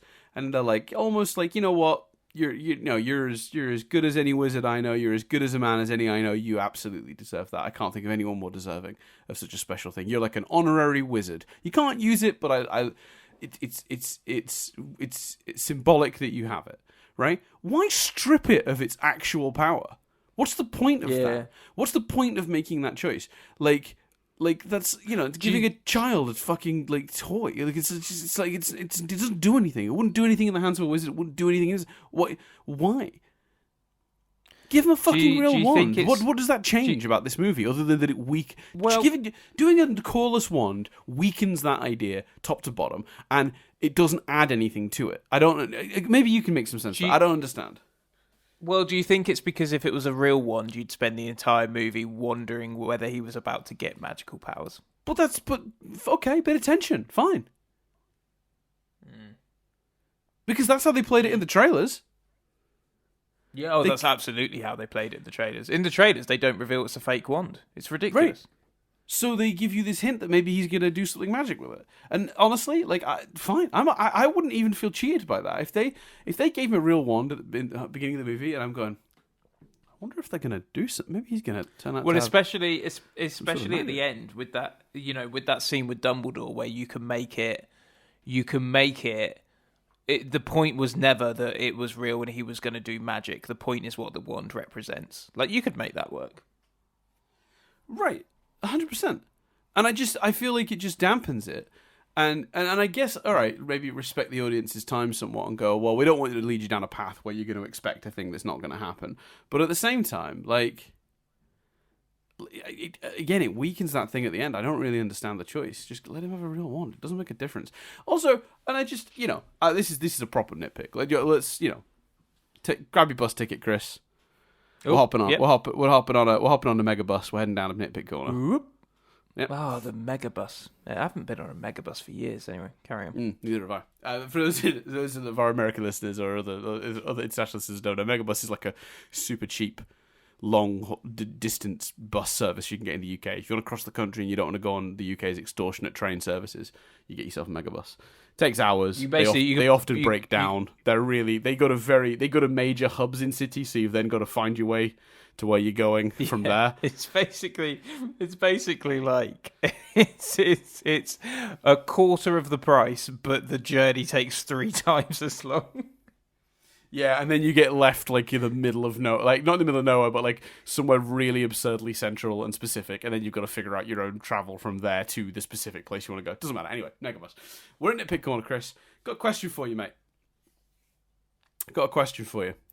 So Grindelwald clearly has some control of the press, right? Like, and this whole Muggle tries to kill me thing is like an attempt at sympathy, yeah, an attempt at raising some ire in the wizarding community against Muggles to support his point, right? That's how he uses it. There's a headline: Muggle attempts to assassinate Grindelwald. That's the headline, right? Mm. Why is the picture of Kowalski brandishing the wand? We know Muggles can't use magic. The wizarding world knows Muggles can't use magic. Yeah, so weird, man. Because then you'd look at that as a wizard and go, maybe he's not a Muggle. Yeah. Or if that's the case, why is he brandishing a wand? He can't do anything with that. So I don't believe this lie that he's trying to kill you, because one or the other, he's either not a Muggle, in which case that part of it's a lie, or he is a Muggle and the assassination part of it is a lie. Either way, you've revealed a lie. Because I'm not so sure. I'll just check now. I'm not so sure that it's not even... Is it not even a photo of him looking like he's doing a spell? Because it's like, it's got the cloud... Shit, it might even... So for people who haven't seen the movie or don't remember, he has the wand, and Lally does magic, like wind that like makes it look like it's coming out of his wand to like trick people like he's doing magic, which is a fun moment actually. I don't hate that. In fact, just speaking of the visuals in this movie, the visual I liked the best is this scene and the paper bridge thing Chris talked about earlier. That is the best visual. Yeah, it's brilliant. It's really cool. It's very well done. I like it a lot. Yeah, and obviously for those so it's just to answer that, it's cut off, but the question, it is a photo. You can't see the cloud above his head, so it is that moment, but it's just, it kind of cuts off at the top of the edge, the top edge of the photo is the wand. But what does the headline say? Like, what's the headline? The headline says... Let me just go back 10 seconds. Sorry. No, it's fine. Murderous Muggle. Murderous Muggle. Picture of man holding wand. A thing Muggles can't use. If Grindelwald is, like, supposed to be, like, the master manipulator, as far as I see in these movies, he's bad at it. Like, his plans are stupid, they never work. His lies are easily seen through. I don't understand. Yeah. Fucking bad movie. I will say, while we're on the subject of Hicks, we'll get to our question of, how's the magic used in this movie. Hicks is the best use of magic in the movie. It's the moment when the Hicks and Thaddeus get found with the briefcases, and they're trying to escape, and Thaddeus is just running around gun-wanding everyone, and in that exact same moment, Hicks is being the most creative wizard in any of these movies. She makes one guy stick into a wall. She sends orbs at another guy. She makes all these papers fly around another guy. She's just doing all sorts of interesting shit with the wand, while Thaddeus, the unimaginative, not creative fucking arsehole he is, just he's using his bang spell. That's real fun. I like that. I think it made me like the Hicks character even more. I think she's super creative, and there's one bit where she throws a bunch of pots at the guys. That's fun. There's a bit of I guess it's Leviosa, not Leviosa, because she sort of makes all these pots fly over. That's pretty fun. I like that. I also like what happens with each of the cases. I think the cases, when they open them, the fake ones, that's fun. I quite like that. One has a bunch of bakery stuff and it spreads out. One has a bunch of Quidditch shit in it, and the bludger comes out and starts beating them up. That's fun. I forget what the third one has, but yeah, they open a bunch of these fake cases and they all have weird shit in them. On the subject of the cases, very quickly, I just want to add as well.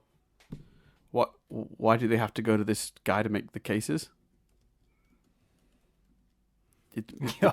Use magic to create duplicates.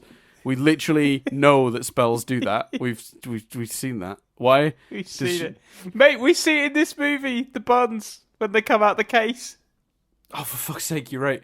I don't understand why we can't just magically recreate the case. Like, Bunty goes on a quest to go find a guy that's good enough that he can look at the case for 2 seconds, and then not get to keep it and not get to open it, and then can recreate it immaculately. I'm also pretty sure Jacob had an exact replica of this case, so it's clearly a common case. Buy more cases. Like, anything other than this doesn't make any sense. Yeah. It's just it's a contrivance. It's meant to add tension. It's meant to it gives Bunty something to do. Like, it means it adds a bit of what's on the note? That note presumably read, take the case and take it to a muggle who can replicate cases and ask him to make 6. Mm-hmm. Fucking, what is happening in this movie? Yeah. Okay, but it's okay, Chris. Bunty, my indispensable assistant, who he hasn't brought on any of his other adventures. It's fine. It's Bunty. We love Bunty. Look, it doesn't even seem to really like her. Yeah, it's such a weird relationship. I do not get it at all. But carry on. What was your point, sir?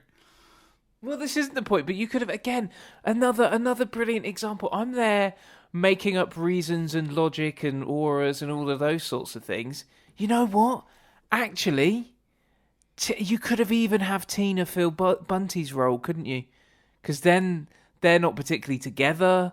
So there's a bit of suspense with the kind of love story. He, would he trust anyone else with his case? No, but he trusts Tina.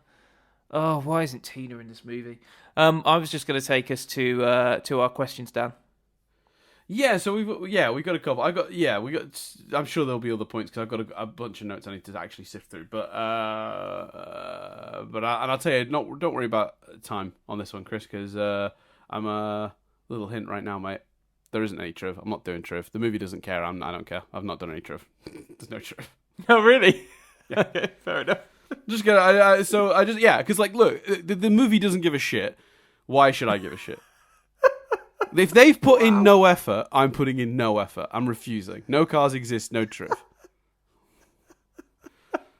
Fair enough. That's they didn't respect my time. I'm not respecting theirs. I'm not even kidding. So no, I know you're not. Oh God, it's broken us. These movies have officially broken us. So I think the questions were, did Newt... So the questions were, there were 3 of them we had, which is one was did Newt have a character arc? And the other 2 were related to the Beast, which is were there enough magical beasts in the Magical Beast movie? And then were they weaved in naturally? Weirdly, I actually think, in terms of the naturally thing, the only one of these I have a real strong thought on. I actually think the beasts in this movie are weaved in more naturally than the last one. Because the last one was really bad for just forcing in the beasts. Oh, the lady that runs that weird special safe deposit box wizard place in France, she has cats. She does, because why not? Whereas in this, at least you can sort of go, the children is directly connected to their political traditions or whatever. So it's kind of it's something. But anyway, yeah. What are your thoughts on those 3 questions, Chris?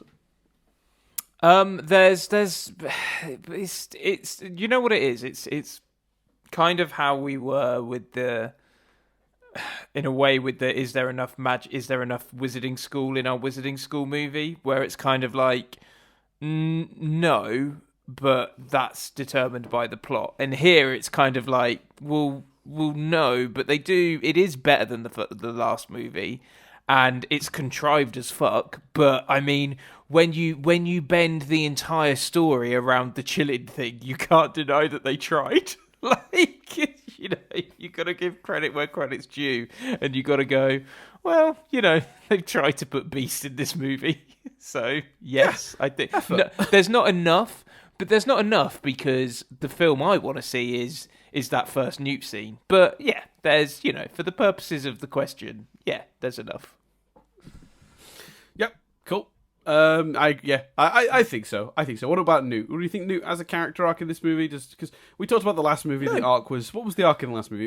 It was that he doesn't get involved And then it's like, well, I don't have sides. And at the end of the movie, he's like, I have a side now, and it's not fascism.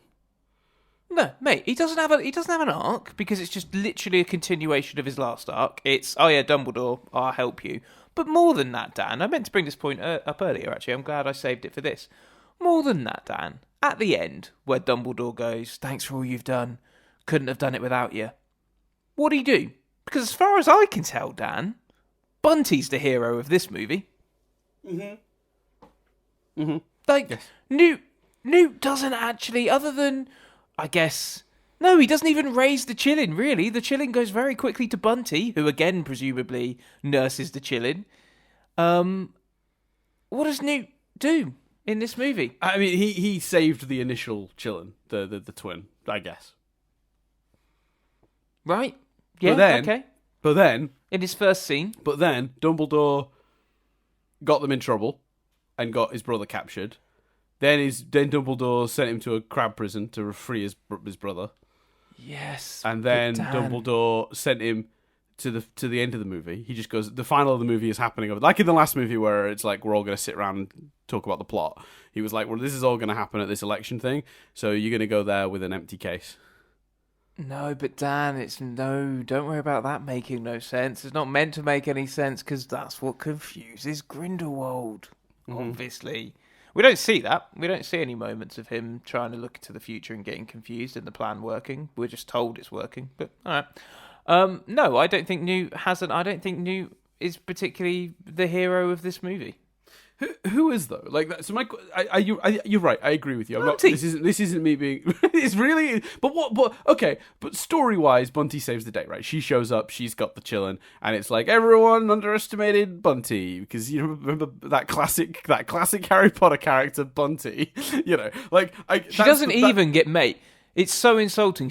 We don't even get to see her go in at the wedding. We see a figure go in, and then we hear in the background, "Yay, Bunty!" It's fucking horrific. It's terrible. It's so bad. Yeah, we'll talk about that in a minute, because that whole last scene is shit. But like, genuine question, right? She yes, to the plot, she is the one who brings in the Chillin, right? And fine, you want to go for we underestimated Bunty. Bunty was the hero in the end, right? Fine, no problem. I don't like it, but I don't care enough to like. I'm not good. If that's where you're going with this, that's where you're going with it. Fine, okay, no problem. But what's her arc? What's anyone's arc? Give me one character's arc in this movie. And Dumbledore. Dumbledore starts with the Blood Pact and not being able to go against Grindelwald, and then he. Even though they've set up that the Blood Pact could read if he's even thinking about going against Grindelwald, he's still able to send a team in to go and try and defeat him. But fine, apparently that doesn't count. That's amazing. But what's the character arc there? What's like, by the end he can go. No, he can go against Grindelwald. That's a plot thing, not a character thing.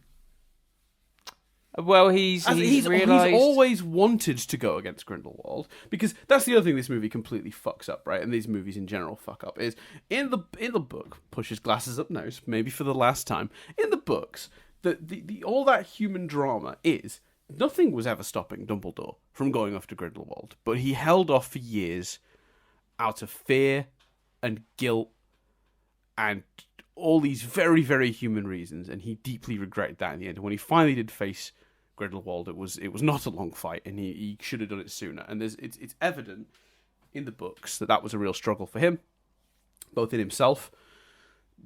You know, he was disappointed in himself that it took him so long to get the courage to do what he needed to do, and also that he didn't act immediately anyway. Like that he could have saved lives basically by acting sooner.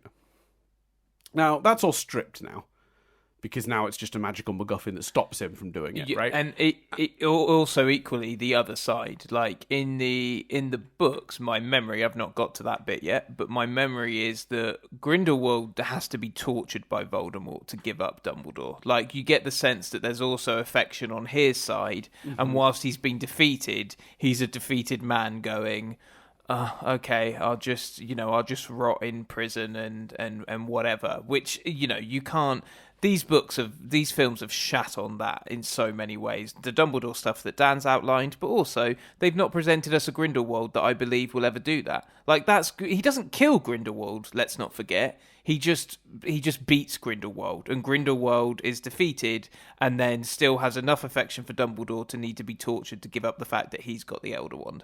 Like these characters don't feel like they're heading there in these movies. Anyway. Right, which is 100%. So then, like, you go like, well, so Dumbledore's arc in the movie is that he's gone from like not being able to move against Grindelwald to he is with that. But to me, that's his plot in the movie.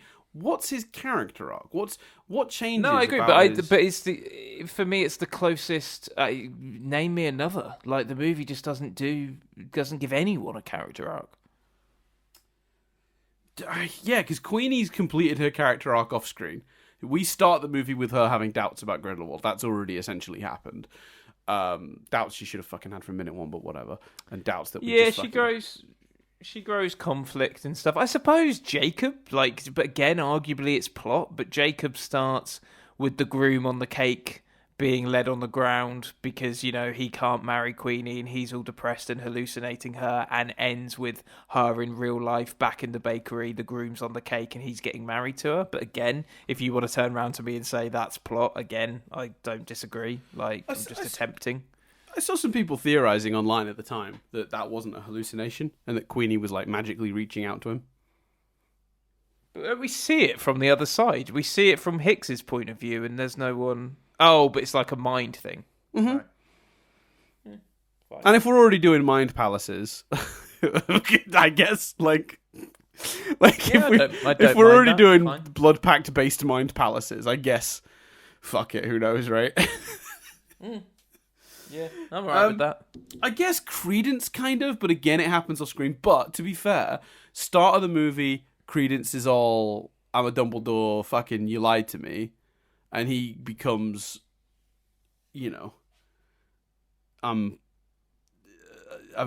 Grindelwald's wrong. He's the one that's kind of lied to me. I want to come home. And it's too late for him. Obviously, he's dying at this point. But yeah. On that subject, then, so we've established basically no one has a character arc. On that subject, how do you feel about we don't even see Credence go home. We don't. I think we're left to assume Aberforth takes him back and then he dies off screen, but we don't see that. Yeah, dies off screen so that Warner Brothers don't have to explain his appearance in any future movies if they decide to do them. We don't even have Newt say to Dumbledore, "How's Credence? He's weakening, but Aberforth is with him night and day." Like, how nice would that have been? We don't even need to see it. Just chuck it in there.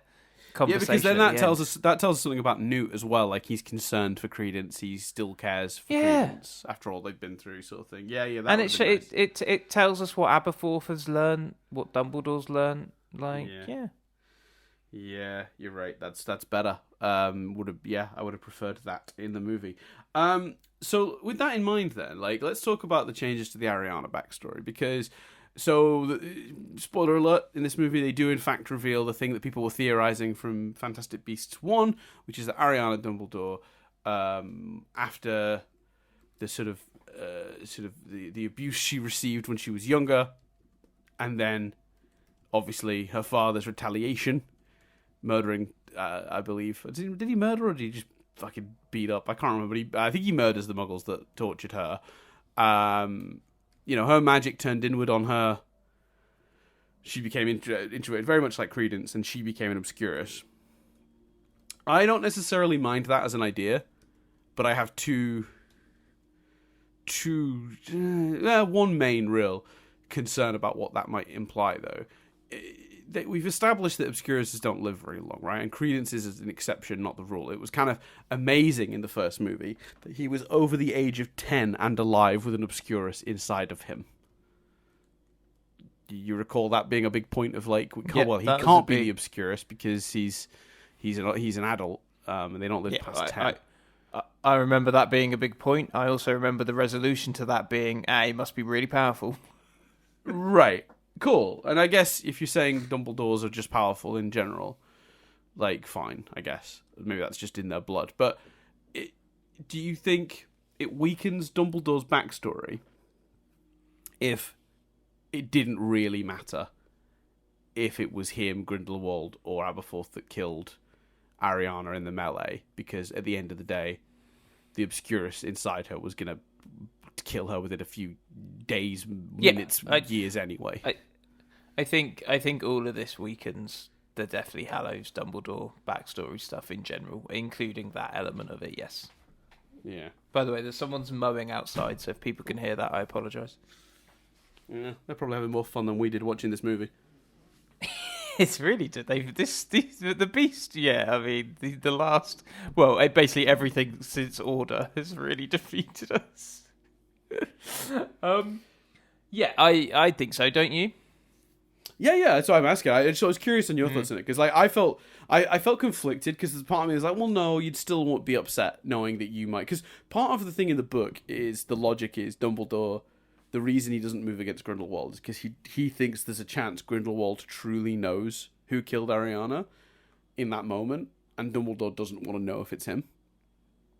And that's like, this idea is that he doesn't, if he moves against Grindelwald and he goes to fight him, and Grindelwald gets all spiteful and is like, and confirms, it was indeed you, that would be upsetting. And I guess regardless of how long she had left, knowing you pulled the trigger is never going to be a nice thing to hear, but I still think you're weak. Yeah, I just think in general, the problem, and again, I've not got to this part of Hallows yet in my rereading, but in general, the problem with one of the problems with these films is that my memory, I will stand corrected if, when reading this, I go, oh, that I'm remembering it wrong, or if someone wants to say that, I'm absolutely open to that.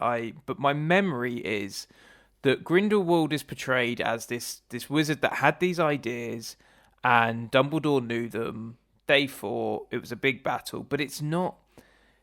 So much of the way these films has blown everything up just makes you go, How is Grindelwald not being mentioned earlier? How is, like, do you know what I mean? Like, there was a precursor to Voldemort, like, prequel Voldemort. Like, it just seems, it kind of lessens Voldemort's evil as well. Because, every time Voldemort is described as the most horrific and evil wizard of the time, I guess you argue of the time, but you just go, well, what about Grindelwald? Do you know what I mean? Like, in general, taking that and fundamentally taking the Dumbledore backstory and then also meshing it with the Fantastic Beasts idea and creating this hybrid spanning 5 movies. Now, regardless of whether we get to those 5 movies, it was meant to span 5 movies, and certainly the last 2 have been sort of structured with that in mind. You've only got to look at the fact that if the actress playing the person that does get elected president is Brazilian, which Dan only sort of remembered, we'd need to fact check that, but the J.K. Rowling's hints as to where the films were going to be set would suggest that the final film was going to be set in Brazil, which would maybe imply that character's role would grow in the way that Hicks's character's role did here. So right, yeah, okay, yeah, that's a good thought. That's probably what that is. I'm going to double check that now. The reason I don't actually know for sure or remember for sure is because obviously I didn't actually do the proper trip because who gives a shit? Yeah, that's fair. I'll find out. You finish your point and I'll look that up. So, having to expand this to an epic 5-movie story just makes you question. I think it does. It's not necessarily revising too much, but it makes you poke holes and question things that affect Harry Potter and the way you view Voldemort and the way you view Dumbledore. And yeah, I just think it creates issues, and actually putting the time in investing in a story with Newt and basically having it be about Newt's past and history, and maybe Newt was, had an antagonist. I don't know, but I need more time than 2 seconds to think about it. And I'm not saying I could even come up with something, but I just feel like that would be better than something that makes you question Dumbledore's character, makes you question how long McGonagall's been at Hogwarts, makes you question, how, him and Aberforth are presented as kind of estranged from each other. Well, not in this movie. Like, they seem actually quite, by the end of it, quite close and united. And yeah, it just, I think it affects it all in a negative way, because it's because it feels like the studio, Rowling, or whoever went, we need a bit of Hogwarts, we need a bit of Dumbledore. But in that case, start a Newt story at Hogwarts then, and whatever adventure happens, he's smuggling Beast in and goes on some sort of big adventure there, and Dumbledore's on the periphery of it. I don't know, but it just feels like it was a low-hanging fruit, and actually, by making it this big epic thing, it affects the reading of what the Dumbledore Grindelwald backstory is from the Deathly Hallows. Yeah, I agree. And I think as well, on the subject of Hogwarts, the fucking nostalgia baiting in this movie is real bad. I didn't mind that when we got a glimpse of Hogwarts in the last movie, they stuck Hedwig's theme under it or whatever, but this is bum bum ba bum bum Quidditch bum bum the Great Hall bum bum bum bum. Remember these things bum bum. It's 5 so points much to more Hufflepuff. egregious in this movie. I don't know why it is, but it is for sure. Because it's pointless. Because the guy, the student playing Quidditch is playing Quidditch so that someone in the scene is playing Quidditch. Right. What's happening? And then we cut to a scene which would suggest it's the morning of the Great Hall. So what is it? Are they practicing? Is it Quidditch practice? It doesn't matter, because it's literally there to make the audience go. They're not even playing Quidditch. They're not even playing Quidditch on the Quidditch pitch. They're just flying around the towers of the Hogwarts castle. Yeah. Well, he's chasing a snitch, but yeah. It's the Yeah, same they're reason not on the Quidditch pitch. They're just chasing a snitch around maybe the castle didn't have a Quidditch pitch back then? I don't know. Huh?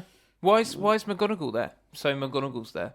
It's just all right. It's all for the wrong reasons. Although the Slytherin gag was very funny. Correct. I was literally just about to talk about this, because the one thing I do like about it is Jacob chilling with the kids and being like, I got a wand, you can't have it. It's real good. I've been told it's a very rare wand. Being a bit kind of funny with the kids. And then him eating the cockroach clusters, which he got from the Slytherins. Because, of course, the Slytherins will play trick on a muggle. It works. That part works. That's fine. Actually, the 5 points or 3 points to Hufflepuff gag was also all right. It was a fun trailer moment and made me chuckle a little bit watching. Yeah, and I guess it can canonify so they can all shut up about. It absolutely puts into canon officially. Newt being a Hufflepuff, even though that's been hinted at previously. It's never been outright stated, so now we know. I guess. Yeah. Get that in. It's not. Anyway, all right. Shall we flick through my notes and then get out of here? Let's notes it up. Let's notes it up. I've got a lot of notes here on Grindelwald's ideology. We've already talked about this a lot, but I just want to say it doesn't make sense. None of his ideologies ever fit. Controlling, reforging was his plan. A movie ago, but now it's burning everything down. That's Voldemort's game. They don't know or care what his thoughts are. It doesn't matter. Nothing matters. Yeah. Anyway, why does he? So he murders the children to bring it back and puppet it. Is that correct? Is that the plan? Oh, I don't know. Oh, sorry. I sneezed. Apologies. They don't go into that. He kills it, but then he puts it in a bath and I guess that my interpretation was he was sort of zombifying it so that he could then control it. Right. Like using some sort of special magic to sort of almost like turning it into an inferior, like an inferious version of the children, bringing it back to life. Yeah, but we've got as a sort the of zombie. visuals for that. So why not just add it? If that's the thing, add a visual cue to Infuriae. Do you know? Yeah. All right, fine. We got Queenie sort of being regularly put to use by Grindelwald, but he also later in the movie admits he doesn't really believe what she's been saying, which kind of makes you go like, why have her then?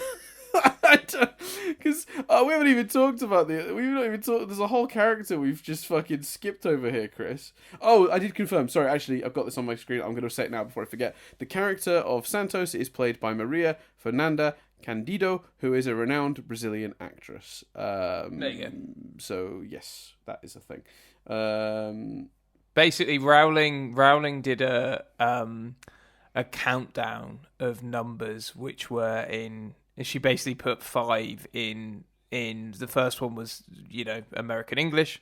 The second one was French. The third one was German. I think the fourth was Portuguese or Spanish, and then the fifth one was Brazilian. So if that actress is incredibly popular and a renowned actress and didn't really say much in this film, and seemingly the last film is maybe set in Brazil, I think that would imply that actor was going to be a bigger part of the latter two movies, which is what they did with Hicks. And doesn't make any sense though. We need to feel for this character here because she's, the chosen one. Like, it's madness. But anyway, yeah.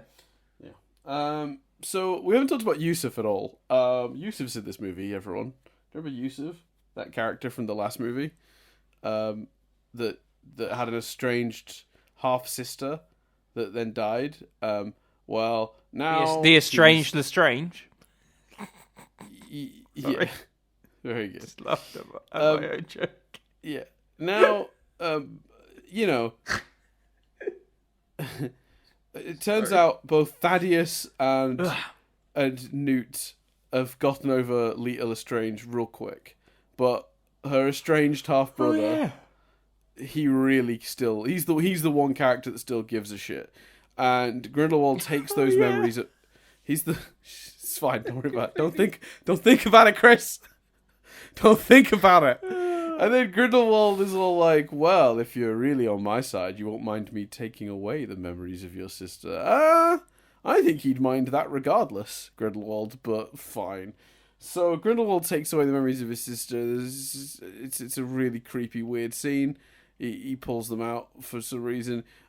He asks Queenie if he's really being honest. She says yes. And later in the movie, Grindelwald's like, I never trusted you anyway. I think you've been lying to me. You can prove me wrong if you want, but I don't know why I've walked around with you for this whole movie. Then the guy at the end zaps some Grindelwald guys because apparently for a minute they wanted us to think maybe he was betraying Dumbledore for Grindelwald. But we never saw any evidence of that either. The movie didn't know what to do with him, and it's very clear. So they made a bunch of really weird scenes so that the character was still around, and I don't know why. Yeah, which is weird because they didn't do that for Tina, did they? Nope. Tina's just not around, and that's fine. You could just choose not to have him on the team because it doesn't add... It doesn't have anything, let alone the memory thing is particularly egregious because that literally adds nothing. Is not mentioned again, is not relevant again, adds nothing. As if to maybe make it, well, except maybe... No, Chris, that's not quite fair. Grindelwald taunts him later in the movie about his sister. The one he removed his memory of. So, that probably was very effective taunt. What sister? What are you talking about, Grindelwald? You fucking lunatic! I don't have a sister. It feels like Cloves and Rowling had some conversations and not others. It feels like that was one of them going, yeah, but are people not going to go? Well, it's his sister that he led to the death of his sister. Of course, he's not going to be evil. He's going to hold that against him. Right. Well, we'll have a scene where he just takes away the memory of that. Like what?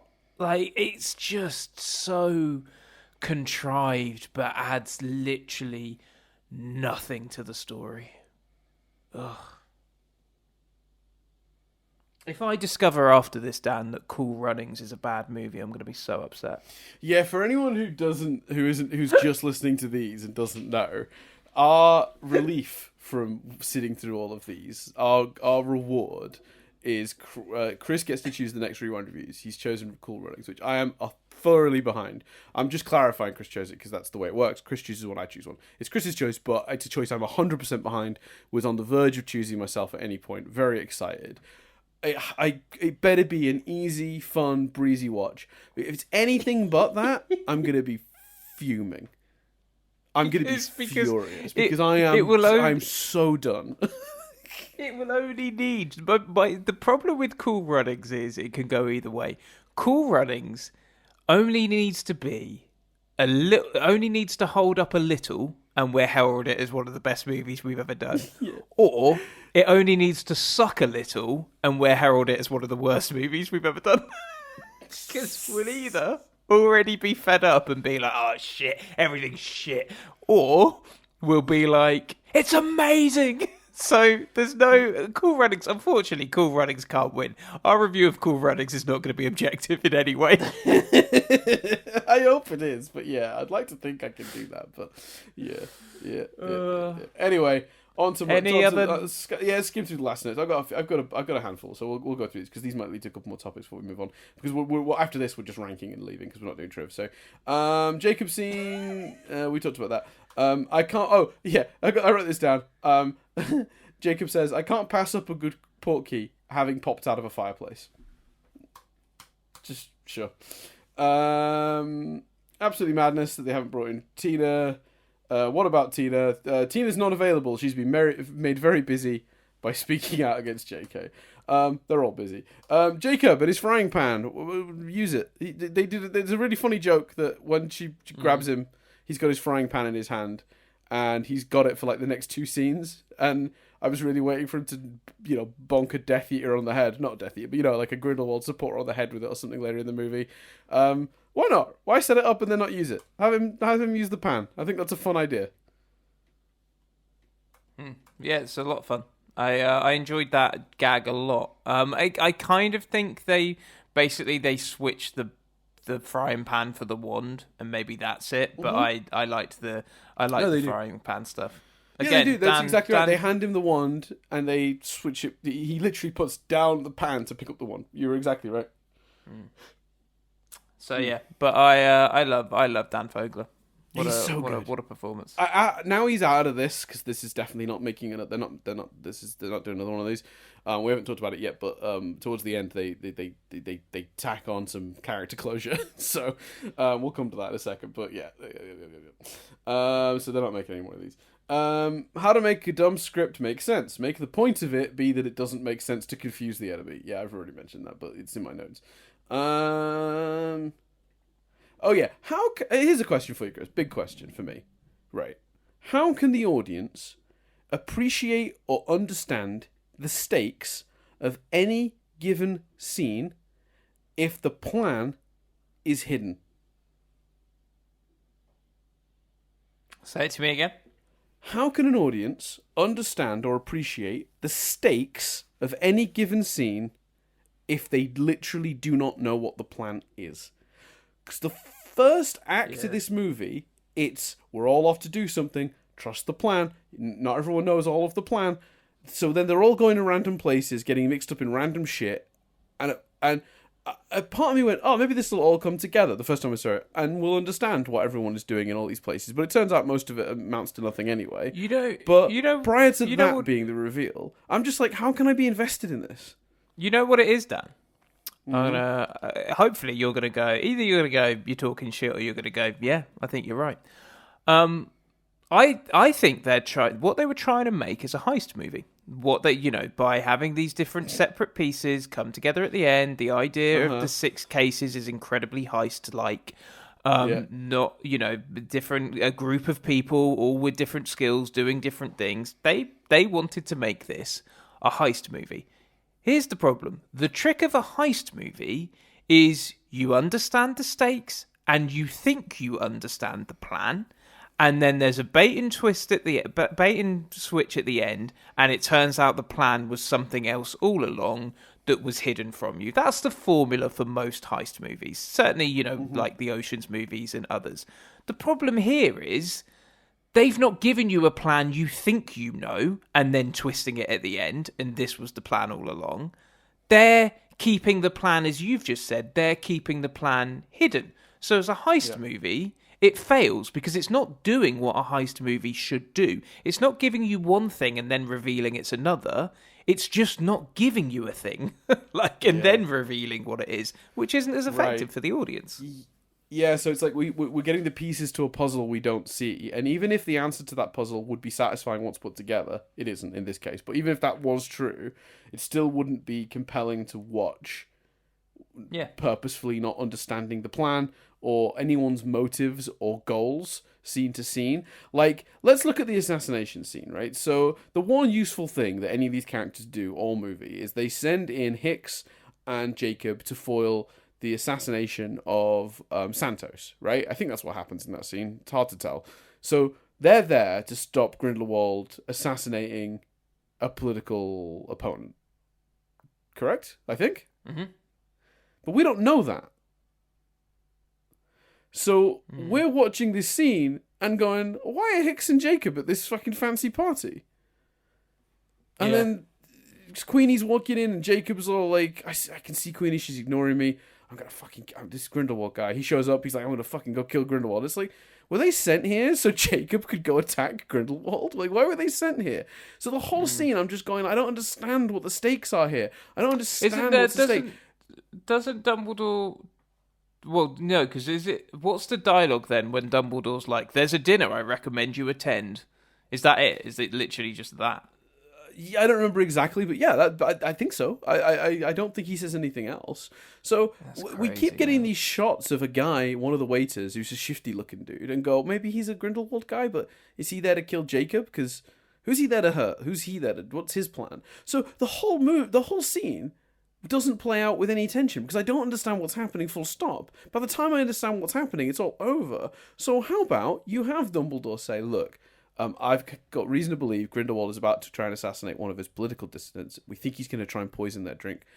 Show up at the party. You're one of the members. Save her. Do what you got to do. Right? Then I'm watching that waiter going, oh, he's going to bring her the drink. Jacob's gotten all distracted by the Queenie situation. Jacob, focus. We've got to save a life here. Like, I'm there's tension then. The scene can be exactly the same. But just by giving me context for what's actually happening in the scene, I'm way more invested. And still not brilliantly so, because the scene itself is pretty poorly put together. But still 1,000 times more if I understand what the fuck anyone's intentions are. It's such an insane movie. And that scene is like a perfect microcosm of the wider problem with the movie. Like, all throughout. Like, that's what's going on all the time. Because it thinks it's being clever by keeping everyone's motives all secret and stuff. But then I'm just watching it going, I don't understand what's happening here yet. I might understand in 2 minutes' time, but by the time I find out, it's not going to matter anymore. Right, so he does... I've got the dialogue here. So he does say, assuming you're not otherwise engaged, and frankly, even if you are, I encourage you to attend tonight's candidates' dinner. Take Mr. Kowalski. I'm quite certain there'll be an assassination attempt. So he does say that before the dinner, but it's like one line, quite quick, Easy it's to not miss, overly clear. Yeah. So he does technically tell her there's going to be an assassination at the dinner. But, but my big thing is candidates dinner. It's not overly clear do you know what I mean? Like, what the line you've said is way more expressive of what's actually going on. Yeah, because that's the other thing as well. This candidates dinner thing, like, the problem again with this movie is there's also, separate to this, there's an election in Germany for their minister, and that all gets mixed in and muddled up with this stuff as well. Yeah, and I know it's not very clear, and because I know that's the point. Is like there's a Grindelwald guy that might be about, like, a guy that's under Grindelwald's thumb is potentially going to be made German minister or whatever, and that's bad because he will support Grindelwald. He'll help Grindelwald rise to power. I get that. But yeah. Oh, also, where the fuck's all the World War II stuff gone? What's happened with that? That's just, we're not thinking about that anymore? That's gone? It's gone. Because we're in Germany. Like, I remember prior to this movie coming out, hearing that there was going to be some stuff in Germany, like, and going, oh yeah, that makes sense. Because we were doing World War II stuff. That was the point, right? It makes sense that Grindelwald would go to Germany next if his whole campaign is, look at what's going down in Germany. There's some weird fascist nationalistic shit happening that's building that might be bad, or that I think is, my magic future vision that's never really been properly explained is told me is going to be bad. Yes, yeah. There's no expert. It's a bad movie. Where's it gone? Where's it gone? All right, we haven't talked about Dumbledore versus Credence in the Shadow Realm. They have a fight, and Dumbledore easily wins because Credence is useless. I don't understand why at any point ever Grindelwald wanted Credence for anything. That plan completely abandoned. 2 movies worth of we all want to get hold of Credence. Credence is the key to all of this. To just, I guess Credence is here somewhere. 1 second, Credence, where you at, buddy? Oh, he's over there quietly dying. Cool. Thanks, Credence. Love what you're doing, buddy. It's also visuals for the sake of, like, quite cool visuals, but visuals for the sake of visuals. They don't need to be in some sort of weird dreamscape, so you can get some trippy, cool visuals in.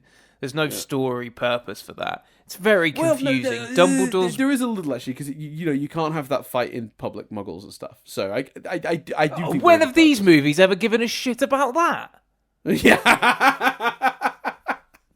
The first one where they went to the trouble to obliviate everyone with magic rain.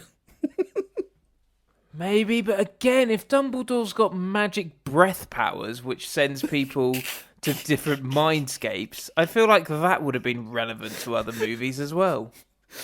Yeah, it's like Dumbledore went to Carmartage in the Marvel universe in the MCU and was like, "Hey, can you teach me about this mirror dimension you guys have?" It's exactly like that, for sure.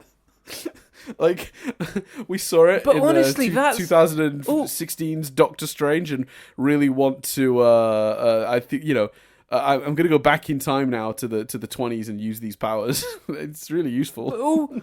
All joking aside, that's what it feels like. It feels like how can we compete with things like the visuals in Doctor Strange and Spider-Man Far From Home and all of that sort of stuff. That's I mean Far From Home because obviously they do a lot of trippy stuff in that. Like No Way Home as well, obviously with the Doctor Strange stuff, but specifically the kind of trippy Mysterio stuff they do in Far From Home. It feels like they were going, well, we need to compete with that, so let's have inexplicably Dumbledore's breath power. So weird.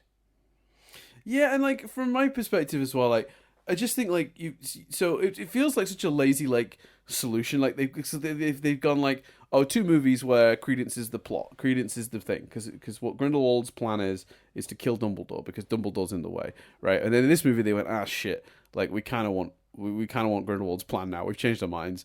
Grindelwald wants to be Wizard King. So the Credence stuff all seems kind of pointless. So let's just have Credence attempt to kill Dumbledore and fail, like, really miserably. Because that won't undercut the entire plot of the last 2 movies. And the thing is, like, you're right, it is visually good. Like, there's some cool particle effects, for lack of a better term. When Credence runs at Dumbledore all mad and, like, pulls the buildings around him apart, and then they like apparate and they're inside the tram or whatever it is, and then that like explodes apart. Like, some of that stuff looks really good. Like, I'm not saying it's like even that badly shot or whatever. But all that stuff happens perfectly in front of Muggles because that's before he puts them in the mirror dimension.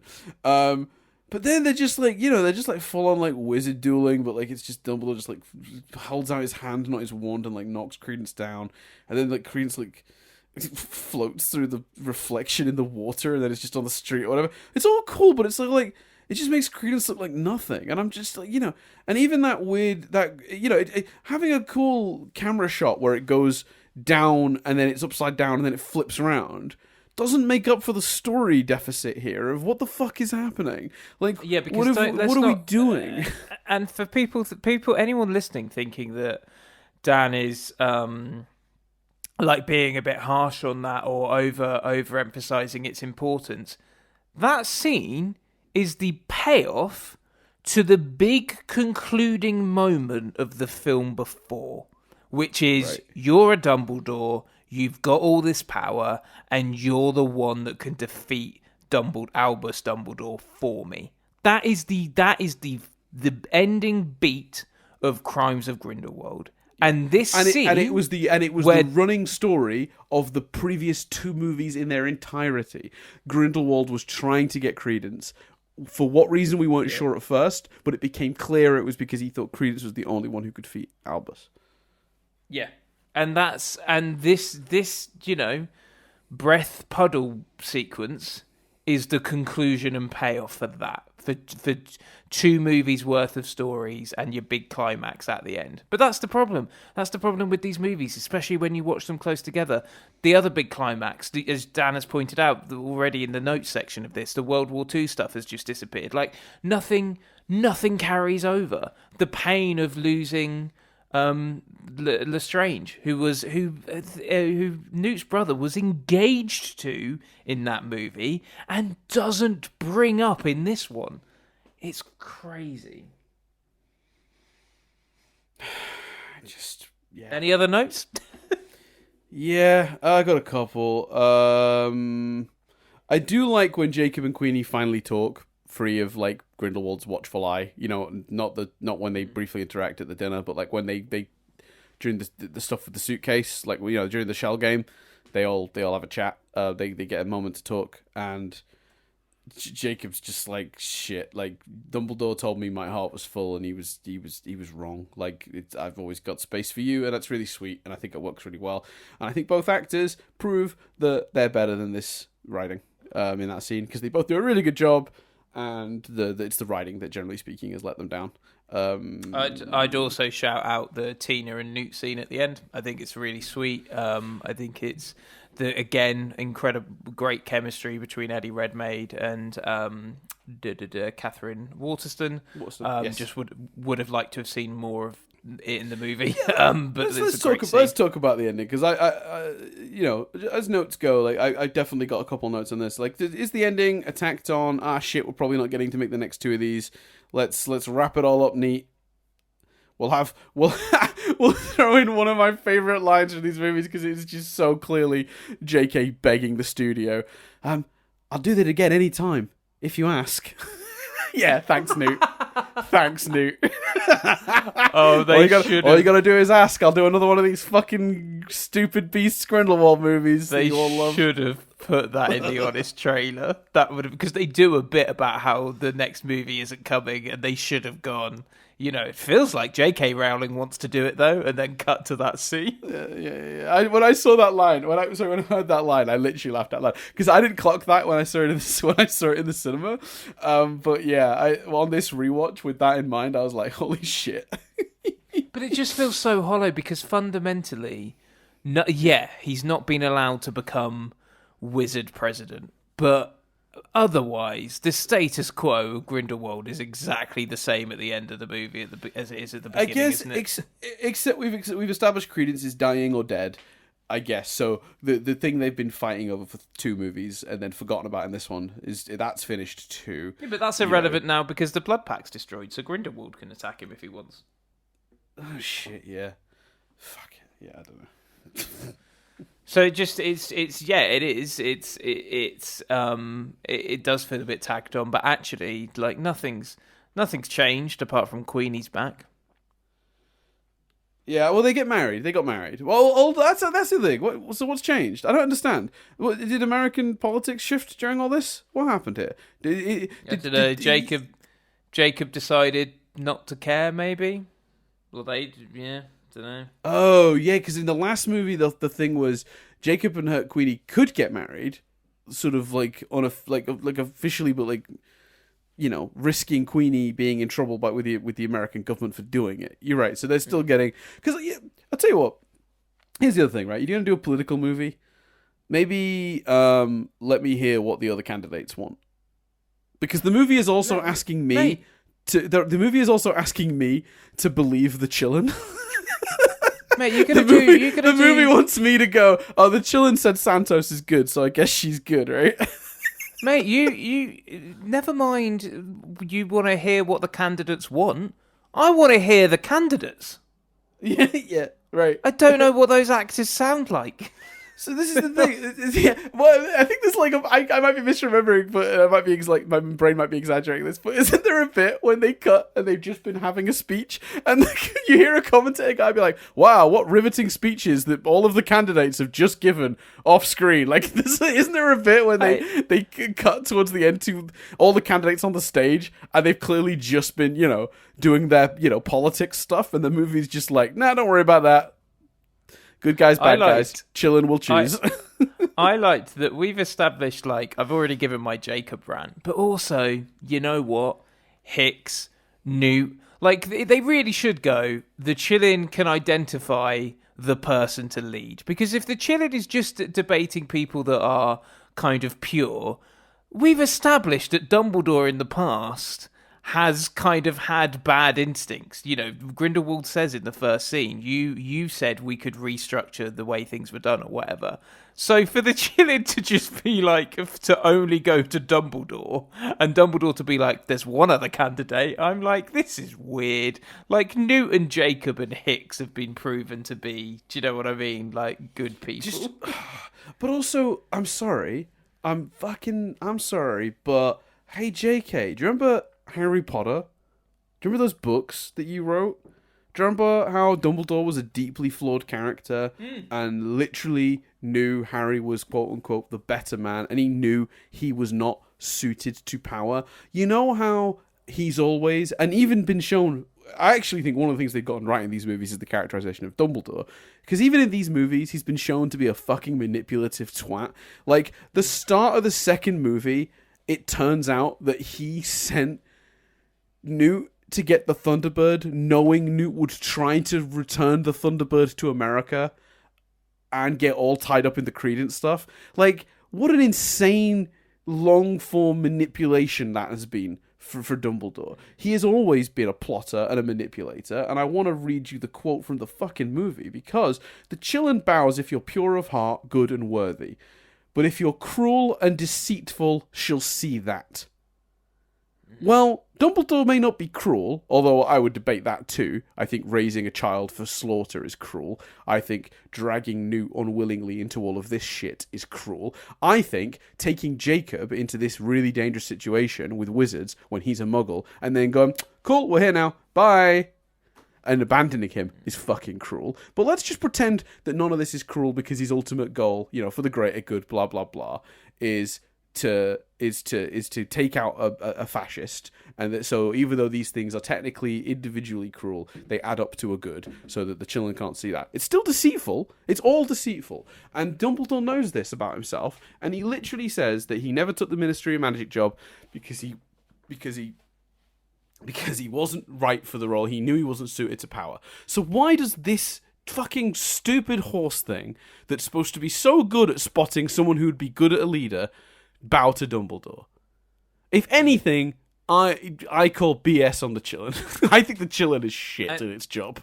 And for anyone having that, because I had an internal debate that an audience might have had there, to something you said, where I went, well, Dumbledore did know, or did suspect, that Harry was also a Horcrux, and therefore, you know, he was probably going to survive. He did still send Harry to his death. He did still send a teenager, as far as they were aware, to their death, which is arguably cruel. When Harry goes into the weird train station in both the film version and the book version, he's like, "What now?" And Dumbledore's like, "Well, you can move on, or you can go back." So Harry could have chosen to move on. That would have been his death.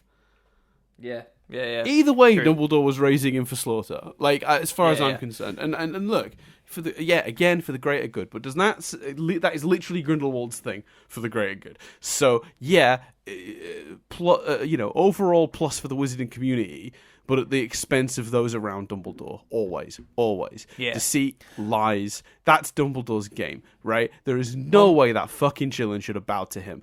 And even worse is what they write for his reaction. Jude Law, bless him, who is a wonderful actor and certainly the best Dumbledore we've had, desperately trying to make it work when he softly talks to the horse and says, no, not me, honestly, anyone but me, but like, no, seriously, literally anyone else. There's a lot of good people here. Go find someone that's not me. Like, ridiculous. Like, he doesn't even say that, though. What a horrible betrayal of everything that this movie is doing. He doesn't even say that, though. I haven't got the line in front of me, but he says something like, "There's one other that's worthy, I'm sure of it." And you're like, what other? Someone you've not interacted with, which again is part of my argument of the movie makes you think it's Jacob. I would want to clarify that, because I think he might say there must be one other. Like, there's at least one other here. There's so many other great candidates. There's got to be someone here that's not me that's worthy. I think he kind of implies it that way. I don't think he literally says, I know there's one other. I don't think. Yeah, I think so. But I'd have to have the line in front of me. I remember him saying, "I'm sure of it." Hold on, I'll get the line. Yeah. He says, "I'm sure of it." But he says, I think what he says before that is, "There's at least someone else here that's worthy. I'm sure of it." Like, there's at least one other. He doesn't literally say, "There's one other. I'm sure of it." Like, there's a difference between those two lines, in my opinion. Like, quite a significant difference. Yeah, no, there is. I'm not 100% sure what the line is. I'm just finding it now. Yeah, the "I'm sure of it" part is accurate. I'm convinced that's in the transcript, but I don't. I think he's a bit vaguer about who and how many. Hold on, I've got it here. So he says, "I'm honoured, but just as 2 of you were born that night, there's another here equally worthy." There's another here equally worthy. So that could be interpreted as... That could be interpreted either way, yeah. I think you and I have taken different interpretations of it, because it could be interpreted either way. Worth saying, Max Middleton, who's very good in this. I love when Dumbledore turns down the power, his look of just like, oh, for fuck's sake, typical, is really great. Like, I really liked that. And in general, I don't think... So, Jude Law... echo everything I said last week. It's really hard to pull off young Dumbledore, and he's doing a brilliant job. And actually, you know what? A performance I don't think we've actually given enough credit to throughout these 3 podcasts.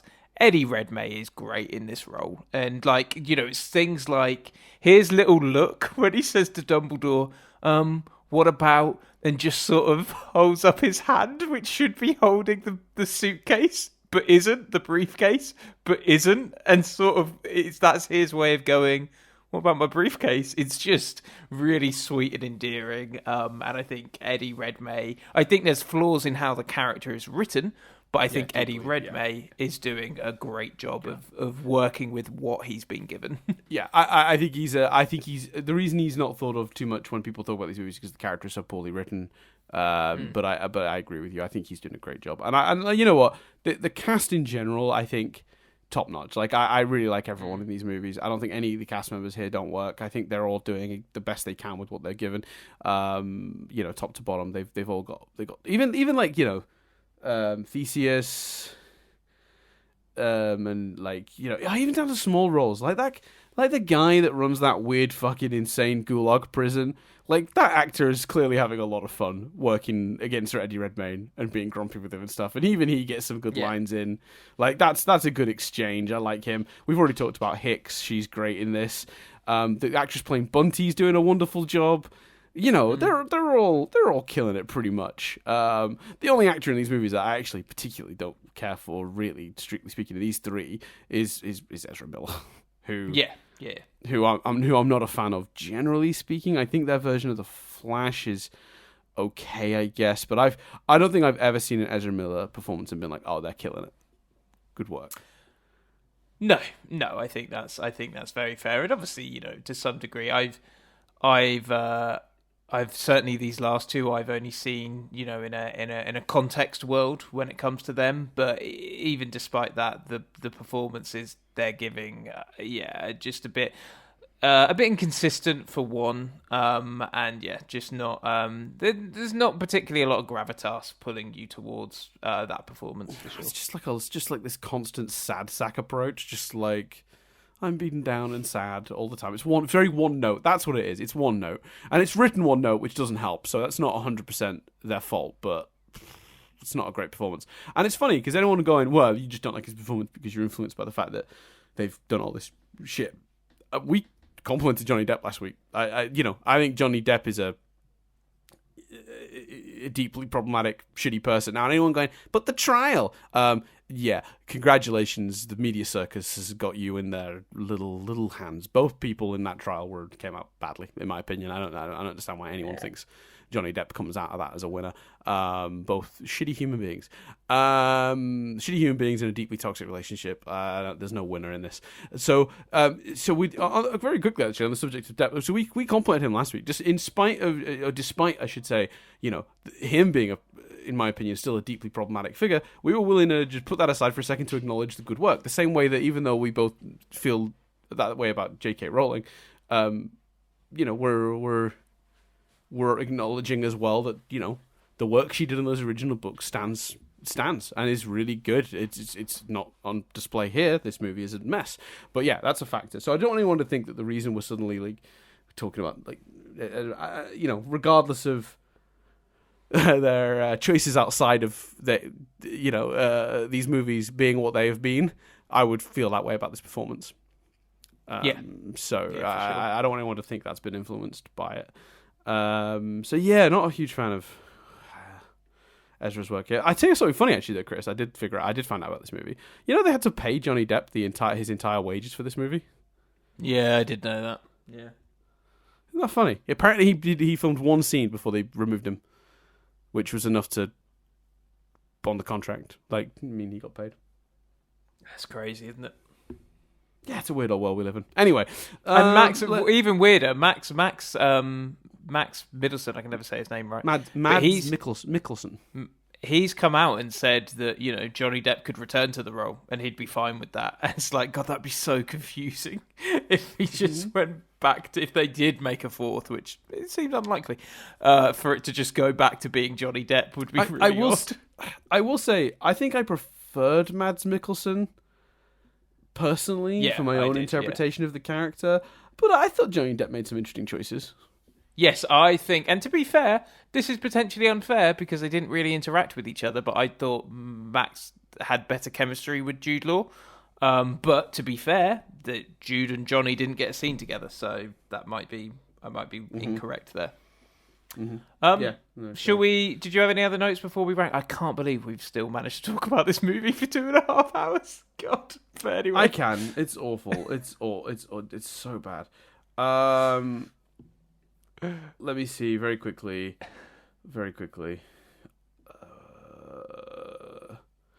Actually, one other quick thing, just on what we were just talking about a minute ago. Very, very quickly, we were talking about at the end of the movie, they're getting married, and it's a bit like, what's changed? Wouldn't it have been fun wouldn't it have made sense if maybe Santos gets elected, and she says and the first thing I'm going to do is make it so that various wizarding governments around the world could no longer be prejudiced against Muggle wizard relationships. Some countries that are part of this confederation are going to have to update their outdated laws on marriage, so that the idea is the problem is they've not just solved the problem of Grindelwald, they've solved the marriage problem too. That's fine. It's ham-fisted, but it's no more or less ham-fisted than anything else in this movie, and it would have at least made the wedding, because the problem with the wedding is I don't know what's changed for either character between the last movie and this one. Queenie wanted to get married, Jacob didn't because he didn't want to risk her going to jail. What has changed? Sorry, I've just been looking up because I couldn't quite get when you said Santos is president. I was like, is that a deliberate nod to the West Wing? But I assume it's not. But yeah, both those characters are called Santos. I love the idea that Knowles is a big West Wing fan. He's been trying to get a reference in for all the Harry Potter movies, but because they're pre-existing texts, he's not been able to. And for this one, they were talking, and Rowling was like, "Yeah, so then we elect essentially the wizard president," and he's like, "Santos, what?" She should be called Santos. Sorry, that made me laugh. What was your question? Because I didn't hear it. It wouldn't have been better if Santos had fixed it because I was yes, that would have been much better. That would have been brilliant. Yeah, that would have been. It would have just made, because also, Dan, not only would it have shown that these movies have been worth it and things have changed, it also would have made sense of Queenie and Jacob getting married. So yes, that would have been and also would have felt like more of a victory against Grindelwald, because then the status quo would be different from the beginning of the movie. Because then not only has he been ousted and people are really aware he's a villain again, then also one of his biggest aims will have been shut down, and he's more in a worse position than when he starts the movie. Not even that, mate. Even worse. He's in exactly the same position as when he starts the movie before this one. Right. It's just ridiculous. Yeah, because I was just going to say, with the wedding stuff, I just don't understand why they're getting married now, because nothing has changed for either character. Like, that's, in terms of Jacob, the pain, you could argue, you could fansplain that the pain of being away from Queenie has made him realise it's worth the risk of getting married. Maybe. But he's still risking her. Yeah. Last question for you, Chris, before we rate, because I never got to ask you this. What did you think about the reveal on Credence's parentage and how he's a Dumbledore? Sorry, you cut out a bit then. The reveal of how Credence is a Dumbledore. What, the reveal in this movie? What, the reveal to the other characters in this movie? No, the reveal for everyone in this movie, because we find out he's a Dumbledore, but we don't know in what way. And right. And I gave you some options last week, and I suggested, maybe Dumbledore's dad had a brother and they're cousins. I didn't give you the actual answer because I didn't want to spoil it, but the answer being that it's Aberforth's child that he fine, because had. I think the minute you realise Aberforth is in the movie, you expect that. So I didn't think it was particularly as a surprise. It's worth two other random points here. Richard Coyle, I think, does a great job as Aberforth and does a really good job of replicating the performance of Aberforth in the movies. Like, it really feels like he watched Deathly Hallows Part 2 and is replicating that. Really good. And I thought the scene between Jude Law and Eddie Redmayne upstairs, where they were Dumbledore's talking about his past, was also very good.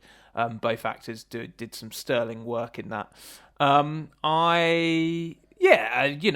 makes sense. Again, it sort of clouds the history a bit, but it fits, and it would make sense for it to be, related to a character we know and not, second cousin Credence or something like that. So yeah, I thought it was fine. Like, it's a bit meh, but so is most of the movie. Yeah, like they don't do anything with it, but they don't do anything with anything. So, yeah. All right, cool. Okay, so that's everything. I'm not doing trivia. I'm not doing Cars Exist. So, for me, rock bottom. So my final ranking, and I'm sticking with this now. This is it. I'm not changing it, and I'm not changing my mind on my first. I still think Chamber is winning for me, because I think Chamber is just such a singularly coherent piece, and I think we did say with Phoenix they didn't really deal with Harry Sirius properly at the end. They didn't really demonstrate Harry's guilt for it. They missed some important character stuff that they do the legwork for at the beginning of the movie, but then failed to pay off at the end of the movie. So for me, the final rankings, Chris, from worst to best. Worst one, this one, absolutely awful, embarrassingly bad. Just a joke of a movie. Then it's the last one, 10. Also awful. More redeemable than this one, because at least it felt like it had a clear thrust. This movie's just all over the place. Then, we just got it in reverse order. It is literally... Oh, no, it's not completely reverse order. So it's 11, 10, then 8 and 7. The Deathly Hallows Part 1 and 2. Then it's Goblet for 6, Half-Blood Prince. Then it's 9, The First Fantastic Beast. And then it's the 4 good ones. Again, in reverse order, worst to best. It's Philosopher's Stone 1, Azkaban 3... so it's 5, then it's which is Phoenix, and then 2 is my favourite, which is Chamber. So after all this, my top it's 2, 5, 3, 1, 9, 6, 4, 7, 8, 10, 11, going from best to worst. Boy howdy, that took time. Wow, we got there. And there, like I said, there are 11 of these movies. 4 of them are watchable. 1, 3, 5, and 2 are watchable. What do you think, Chris? What do you think, having watched this? I put it slightly differently to you. I put it second to last, because whilst it is egregious and whilst I hate that this is the logic, because of the bollocks, ridiculous, inexcusable, it's not made to make any sense, so that's the plot element of it, I think this movie is slightly easier to track and has a bit more of an A to B than the last one. And I think just for that reason, and Jude Law is charming and great, and there's more of Jude Law. Like, it's flimsy, but in just many ways, I found this more watchable than the last one. I think it's less boring than the last one. It's fucking madness. Neither of them are good movies. None of this sort of bottom rung is good. But I would personally, I think, put Crimes last and this next, which means I believe, correct me if I'm wrong, that my final order is Crimes of Grindelwald from worst to best, or least favourite to most favourite. Crimes of Grindelwald, Secrets of Dumbledore, Half-Blood Prince, Deathly Hallows Part 2, Deathly Hallows Part 1, Goblet of Fire, Fantastic Beasts, Philosopher's Stone, Chamber, Azkaban, Order of Phoenix. Yes, that is your order. Yeah, I would. The only ones I'd be tempted to switch around would be Hallows 1 and Hallows 2, because there's so little between those. And, you know, Hallows 2 has a series of moments, but the flaws in Hallows 2 are just so egregious that I think that's the order. But I'm not tempted to swap anything else around other than Hallows 1 and Hallows 2. Nope, 100%. Yeah, that's no. I think there's not in the end. There's not a huge number of difference. I don't actually. That two lists are pretty different. We've actually, how many are in the same place? Almost none, right? Oh no, we both have one, and we have 1 and 9 in the same place. We basically have the same films. We have the same films at the bottom and the same films at the top. They're just in a different order. Right. Yeah. Yeah. We have the same and top in four, a different, but in the different order, and we have the same. We have the same one then in the middle, but then we have our bottom 1, 2, 3, 4, 5, 6 are the same, but in a different order as well, but only slightly. Only slightly. Only not in a. I don't think either of us look at the other person's list and go, "That's categorically wrong." It's so, you know, it's personal preference things. I think there's Yeah. What's look at this. Literally, with the exception of Philosopher's Stone and Fantastic Beasts 1, we don't have any that are the same, though. That is interesting. But what's the biggest difference? Is it that's a Chamber? That's a good question. What was your suggestion, maybe? Is it Chamber? Chamber is 2 spaces apart in our lists. It's my you've got it. You've got first. it. Yeah, you got it third. I've got it first. No, it might be. Christ. Is it Half-Blood Prince? Yeah, because you've got Half-Blood Prince third from the bottom. Yeah, that's. Oh yes, because that is 3 spaces different for me. I've got Half-Blood Prince as 1, 2, 3, 4, 5. So I've got it 6th. You've got it third. You ain't got it. No, I've got it 6th from the top. Oh, from the top, right? I've got it third from the bottom, right? Yeah. Yeah, so, you've got it 9th. I've got it 6th. It's Half-Blood Prince. So it's 3 places apart. Yeah. Yeah. Well, there you go. This has been a nightmare. This has been awful. I honestly, I thought it'd be really fun to finally put myself through this and tear them apart, but I've not enjoyed any moment of it. It's been such an embarrassment for these movies, and I just every time someone is shocked that I don't like the movies, and are it's just every time someone is like, "What do you mean you like the Harry Potter movies? They're great." I'm just like, not only are they not great, but they're not good. They're awful. They are on the whole, when you come out having watched them all, it's an absolutely tragically bad franchise. And I'm sitting here now feeling like that is still very much my feeling, on the franchise. The fact that only 4 of them were even as close to being watchable, and it's the first 3 plus the 5th one is my top 4, and then everything else is shite. Just really, I don't know. I don't know how anyone... And also, when you look at any of the public rankings of these movies, they always put the fucking last couple up top, and I'm scratching my head. I don't get it. I just don't. I don't understand how anyone watches any of these movies and enjoys them. It really confuses me. I think the Beast element is really egregious because, for the bottom of our list, to be those two movies when, like, I understand and you know, again, one of my biggest issues with Half-Blood Prince is cinematography, and that's a very personal thing. So that aside, in general, I understand why Half-Blood Prince is a fucking nightmare of a book to try and adapt. Like, I get that. I really do. How do you know, you can't embed the title. You can't embed the Half-Blood Prince and the Potions book the way it is embedded throughout that book. You just, it's very hard to do, to devote time that you don't even often have in classrooms to them arguing about the use of spells from a textbook. It's just not a good movie thing. So I understand the challenges of that book and the others beyond 3, which make up our top 3 because they're easier books to adapt because they're shorter. I understand the challenges there with everything beyond Goblet in terms of adaptation. Fantastic Beasts, you're not even trying to adapt something. It could have been such an easy win to make those movies amazing, and they're not.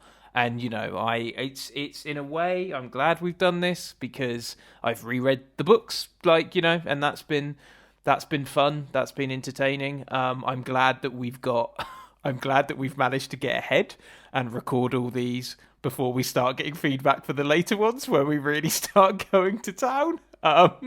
Although, you know, based on current YouTube numbers and YouTube comments is, you know, the people that are going to feed back to us on the Discord are usually on our wavelength anyway. I think YouTube would be where we'd get arguments against what we're saying, and the YouTube numbers would suggest maybe that won't happen because they followed the Lord of the Rings pattern of dropping off slightly after the first. But I'm glad either way that we've sort of got them done because I appreciate that there's a lot of nostalgia and love for these movies. I absolutely do appreciate that. But yeah. Yeah. Do you want to hear the ranking of these if you go off their Rotten Tomato scores? Yeah, go on. So at the very bottom, Crimes of Grindelwald, in agreement with yourself, and then Secrets of Dumbledore in 10th place. Crimes got 36% on Rotten Tomatoes. Secrets got 46%.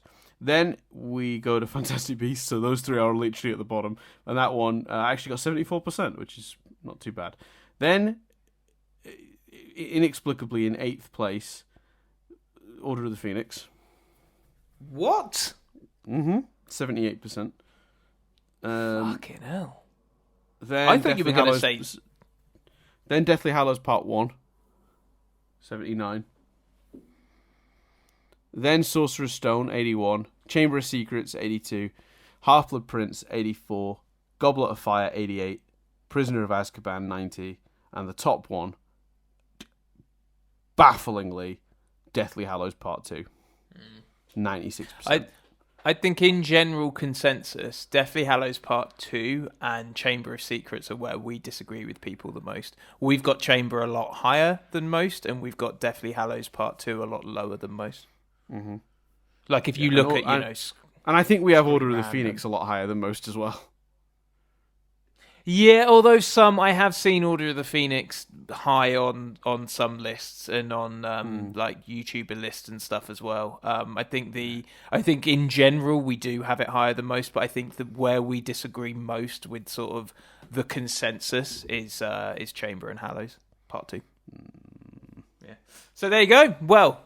So if you're continuing with the feed on YouTube, if you're continuing with the feed on Spotify and anywhere you get your podcasts, then we are switching back to Rewind Reviews. We're doing a season of Rewind Reviews where we review in a similar format, hopefully not quite, 2.5 to 3 hour episodes, but we basically review movies from our childhood, movies we have nostalgia for, and we have an entire season of that coming up where we have already announced that we are doing Cool Runnings as the next choice, and we have also already announced our trilogy for that season, which is the Santa Claus movies with Tim Allen.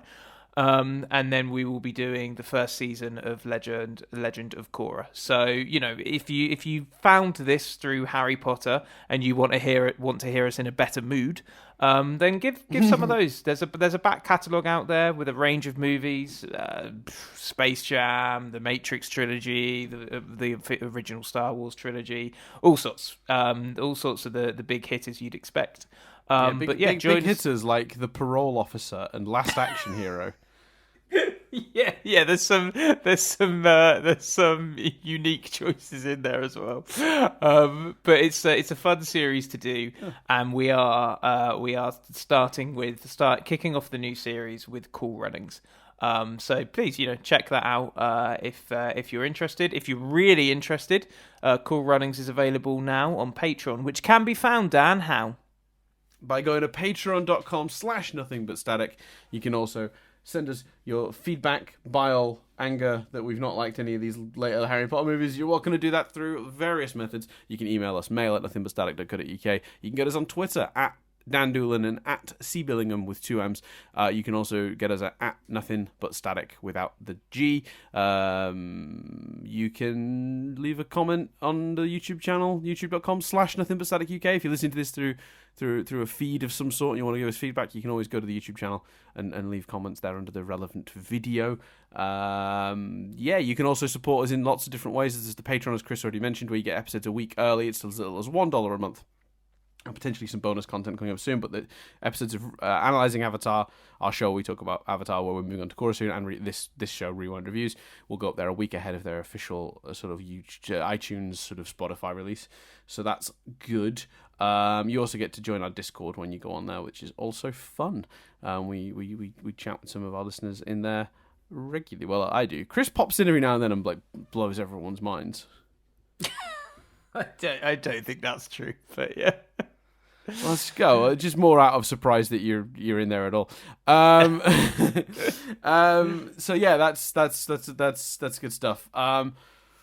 What else? Oh, you can support us in all sorts of other ways. You can give us a review or a comment or a heart or a poke or a like or a thumbs up on whatever podcast platform you use. That tells that platform you enjoyed it, and then that makes them potentially recommend it to more people. So you can do that. That helps us out. Obviously, feel free to tell a friend. You got a friend that likes Harry Potter? Probably. Point them at this. You got a friend that likes Harry Potter but really fucking doesn't like these movies? Hey, guess what? Welcome home. This is it. This is us. Point those people to this. You got a friend that has a lot of nostalgia and love for these movies. Not so much. Maybe tell them to avoid. I would agree. So yeah, it's honestly, this has been a really difficult, but also this has affected genuinely, without going on a big long, and also it's a bad note to end on, but I think this has affected our mental health more than we thought it would. Yeah, I cannot believe what we're doing here. This is where it's ended up. This is how bad it is. So yeah. So I'm Chris Billingham. I'm not ending on that. But at the same time, look, we really wanted to do it. I'm glad we did it because ultimately, one, it's out of the way, but two, it's reaffirmed a thought I've had for a long time about these movies, and I've kind of felt weirdly alien in that thought because a lot of people really strongly disagree. So at the end of the day, while this has been a real challenge to go through because these movies are a lot, I'm actually really pleased we did it because I think it's on the other side of it now. It's all done. I'll have this record of all the shit that's broken in these movies. Yeah, and it's. I think, and I got it down in some way. I think it was in a way, it in some aspects, like us at least being on the same page as each other was kind of affirming and fun to do. And also we were always going to do these movies, and this format, doing them all at once, is the best way to do these movies because you can identify the patterns and you can, really kind of work through it. And also it doesn't take, if we do one movie a season, it doesn't take 11 seasons to do. So I think, it was the right way to do it. We've, and it's done now, and we've got a lot I think we've got a lot of fun movies coming up on Rewind Reviews in the form of the Santa Claus and Cool Runnings and stuff. So, yeah, it's been worthwhile. Mm-hmm. There you go. Agreed. There you go. Agreed. So, Cool. Well, thank you everyone so much for listening thank you very to these. much. Hopefully you guys enjoyed them, even though we, sacrificed our mental health for it. I hope you guys had a real good time watching us look, lose our minds. If you're a big Harry Potter fan, and you've listened to all of them, regardless as to whether you're gonna come back or check out any of the other stuff, thank you for listening to these. Really appreciate that. For those people that have listened to everything else and listened to these, as always, thank you. Whether you're new and not coming back, whether you're new and coming back, or whether you're old and not coming back or coming back, thank you to just anyone that's listened and engaged, really. Yeah, no, thank you guys so much. And then genuinely, we joke, like, while it has been struggle, like, we're obviously, there's definitely exaggeration going on. Like, we're okay. Just, I want to make that clear as well, actually, because yes, it has been a toll, but it's, we're watching movies, so. Yes, and there's for both of us, there's been unfortunate timing of just, like, other stuff going on, that then it's like, to escape having to watch these movies has been like, but we are both fine. Yeah, absolutely. That's worth saying. Yeah. So So thank you everyone for sticking with us. We hope you stick with us going forward, or even go back and check out some of the back catalogue if you knew this. We do expect that some people will have come across this because of the Harry Potterness of it all. So yeah, hopefully we didn't embarrass ourselves too much with any like bad info or whatever as well. If you've got corrections, feel free to send them. I'm more confident about these than the Lord of the Rings ones. The Lord of the Rings ones, don't even bother sending me the corrections, because quite frankly, like, there was so much we probably got wrong. I don't even know where to start. So, but if you got anything on these, I'd be curious, because I'm pretty sure we were mostly on point with our Harry Potter thoughts in terms of like our understanding of the books. We may have misinterpreted the films in places, I guess, but send those too. Yeah. I guess I'd be curious to see. But yeah, let us know. Honestly, if you love these movies, let us know. So we're all friends here. I'm curious. I want to know, not in a mocky way. I'm curious to know how and why. Tell me what the counterpoints are if you have them. I'd be very curious. So yeah. Yeah, there you go. Cool. Absolutely. So Send them in. I've been Chris Billingham. I've been Dan Dillon. And this review from the Wizarding World has been rewound.